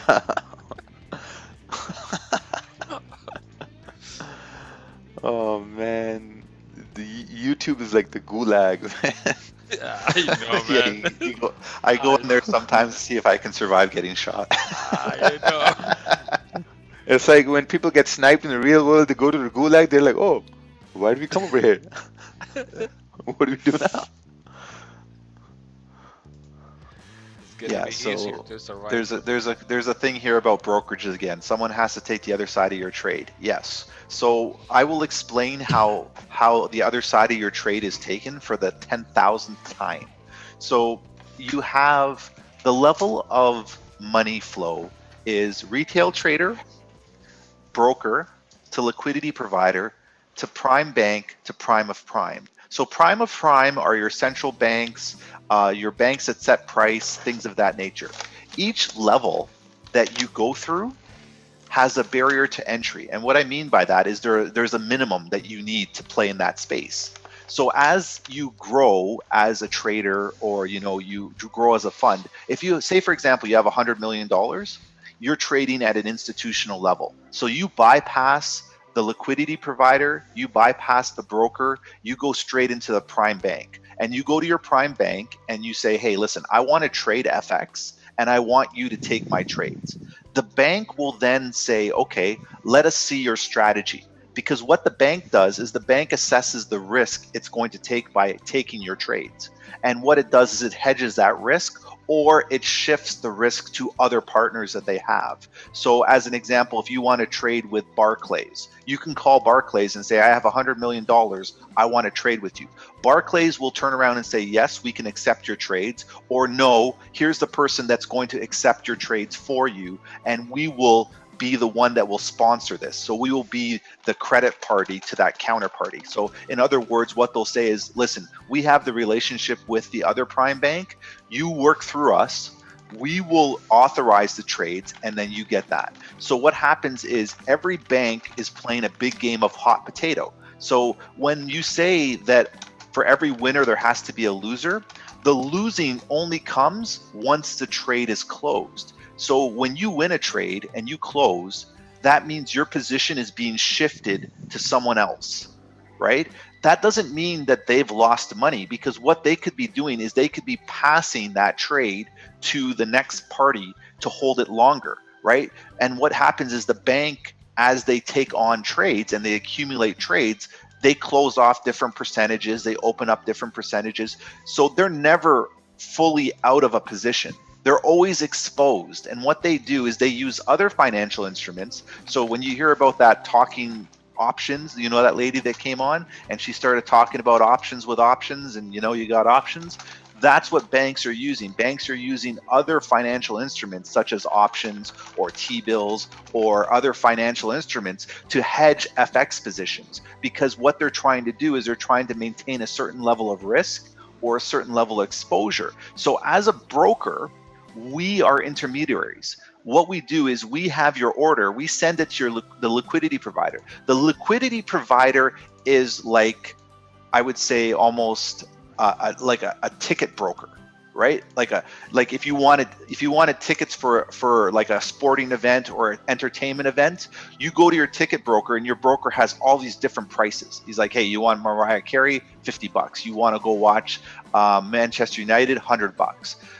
That's where the broker goes and sends your order. Now, the liquidity provider, they're the shady counterparts, because you don't know where they're getting their flow from. Are they getting it from Barclays Bank? Are they getting it from Citibank? Where are they getting it from? So what they do is they then mark up those spreads, because now they're making money. And what they'll do is they'll manipulate them when they're not getting their targets that they want to get. Right? So what happens is, at the end of the day, the rollover, all the liquidity providers leave. Well, they don't care what the spread is. It'll jump 20, 30, 40, 50 pips in a second. You get stopped out and you're like, well, the broker stop hunted me. No, the LP decided, hey, I don't care about you guys anymore for the rest of the day. I made my money, or I didn't make enough money. So now I'm going to drive price wherever I think it should go. Now, a good broker will call out the liquidity provider on that and be like, hey, you can't do that to my clients just because you had a bad day. And what you'll do is, in my case, I'll negotiate with my liquidity provider and say, hey, listen, if you don't fix this, I'm removing my broker from your flow. So now you're going to lose a source of income. And the source of income isn't from your trades, your wins or losses. It's from them marking up the spread to send those orders to the next person. That's how this industry works. It's just a constant game of hot potato and middling, right? So the prime bank is the ultimate. The prime bank is the boss, the prime of prime. Then you have the prime broker, which sort of gets the first initial cut. Then you have the liquidity provider that gets the next cut. Then you have the broker that gets the next cut. And now you finally get to the retail trader, and the retail trader is getting screwed every which way because they have to pay to trade, but it's gone through like 7 levels of cuts. before they actually get the right price. If you trade at an institutional level, anyone that has over $100 million should never be trading on a retail platform. They should be trading on an institutional platform because, as an example, your gold spread right now, say it's like 2 pips, 3 pips, or whatever it is, on an institutional level, it's half a pip. But you need the money to play at that level. That's the difference. And that's where people don't have the education and they don't understand how the FX industry works. And if you understood that, you could very well understand how to be profitable and understand how to make sure that you're getting the fairest practices when you are trading. It's very, very important. If you understand that and you understand as you go up the ladder when you're trading, the smaller the spreads become because you're going closer to the original price.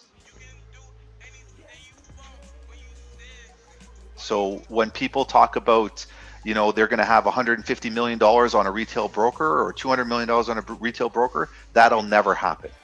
If I had $200 million, I would not be trading on a retail platform. It makes no sense. You go to an institutional platform, you get off MetaTrader, you get direct liquidity, direct access, you make your spreads, you make your price, and you can increase your profits tenfold because you're no longer paying such a high spread. You're paying the tightest spreads you can find.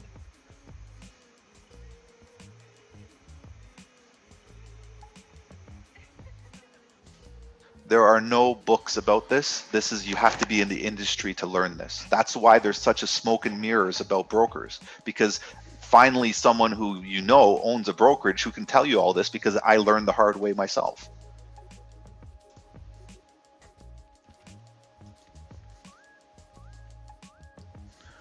Why don't I trade at institutional level? No comment on that. There's some private things that I do.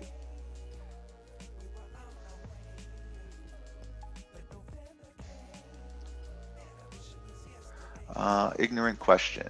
That's fine. I understand what you're asking. Let's say you were to withdraw 200,000 earned yesterday. So there's different levels of trading. Who would be paying you? The liquidity provider. So what happens is the funds move from the liquidity flow. So we have a pool of liquidity, right? So everybody has a segregated account on a brokerage, right? So you have $500, John has $300, whatever. That entire amount goes into the liquidity pool, right? Because what you're doing is you're trading with those funds in the liquidity pool. It's a game of push and pull. So it's a game of accounting. At the end of every day when you get your statement, we get our statement too. And the liquidity provider says, hey, you guys made a total as a broker. We owe you 600,000 or we owe you $2 million.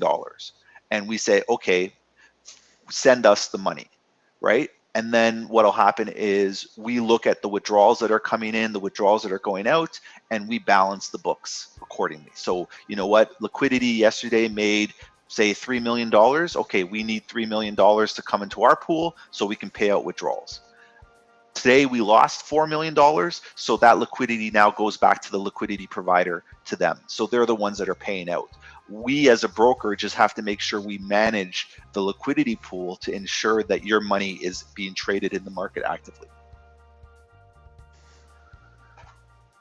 Is there a way to know who the broker LP is? No, there isn't, because LPs are basically wholesalers of retail flow.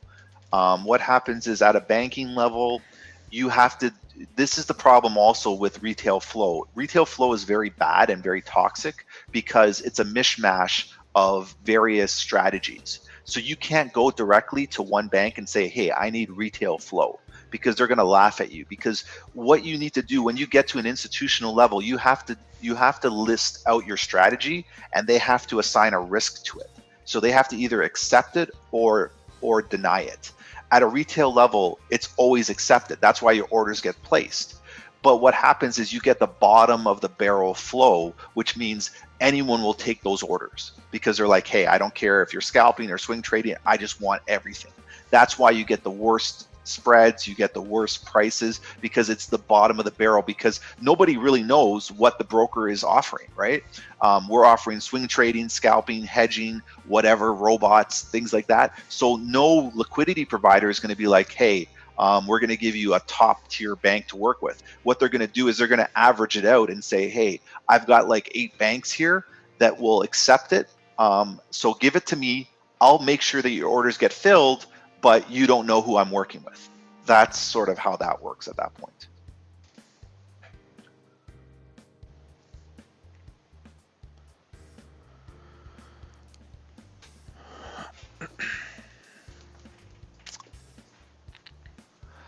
So how do B-book brokers operate?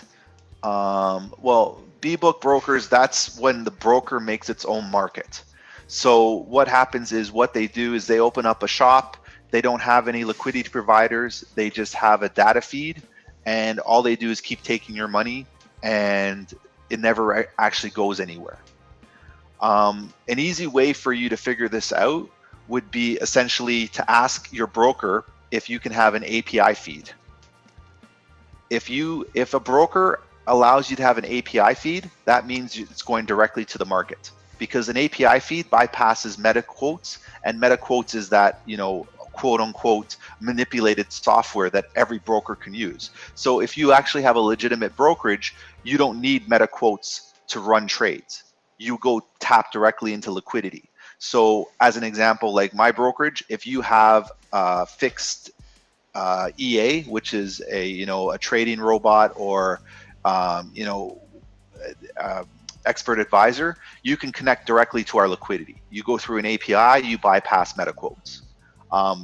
Good brokers have that. Bad brokers don't. So that's a good situation there to look into as well. If you really want to test the broker out, a broker who has a fixed API feed will gladly put you on that, and you bypass meta quotes, you bypass that price, you bypass how laggy the software is, and you price directly into the market. Now you need to build your own software for that, but once you have done that, then you can just trade normally. You'll still pay the spreads, but you won't have the lagging, or when MetaQuotes freezes up sometimes on your mobile app and stuff like that. You won't have that. You'll be directly into price, because price is always moving. API doesn't have a monthly feed. You have to build everything out. They just connect it to you. That's all. Better question is, why does brokers register offshore? Because registering offshore allows a bigger client base. Running a brokerage is very expensive, and regulations are very expensive. So from a business standpoint, it's very hard for you to start a broker and spend millions of dollars on regulation when you don't have a client base. So the barrier to entry is very low. Registering offshore allows a bigger barrier, allows you to reduce the barrier of entry. There are countries that have satellite offices where everyone seems to register there.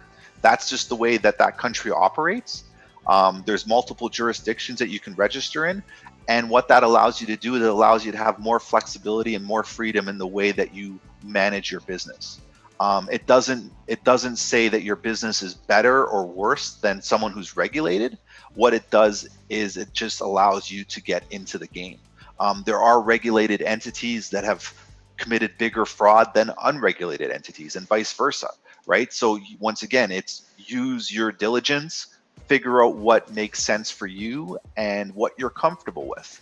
That's what it comes down to at the end of the day. No one's ever pointing a gun to your head saying you need to use a regulated or an unregulated broker. You have to use your due diligence, and if you're not comfortable with an unregulated broker, don't trade there.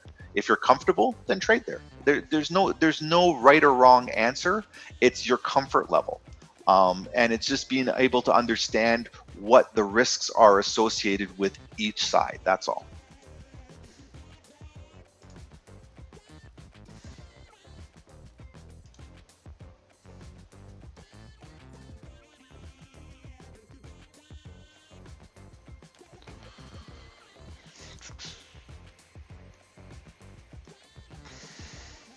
So I guess I'm gonna head off over here.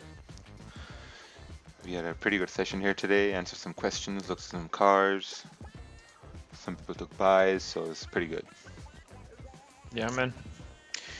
Yes, Take sir. care, Raja. Take care, everybody. See you Have a tomorrow. good day. Yeah, have a good Alright. day, everybody. Don't overtrade. Just close the charts and have fun. Enjoy the day. Yeah.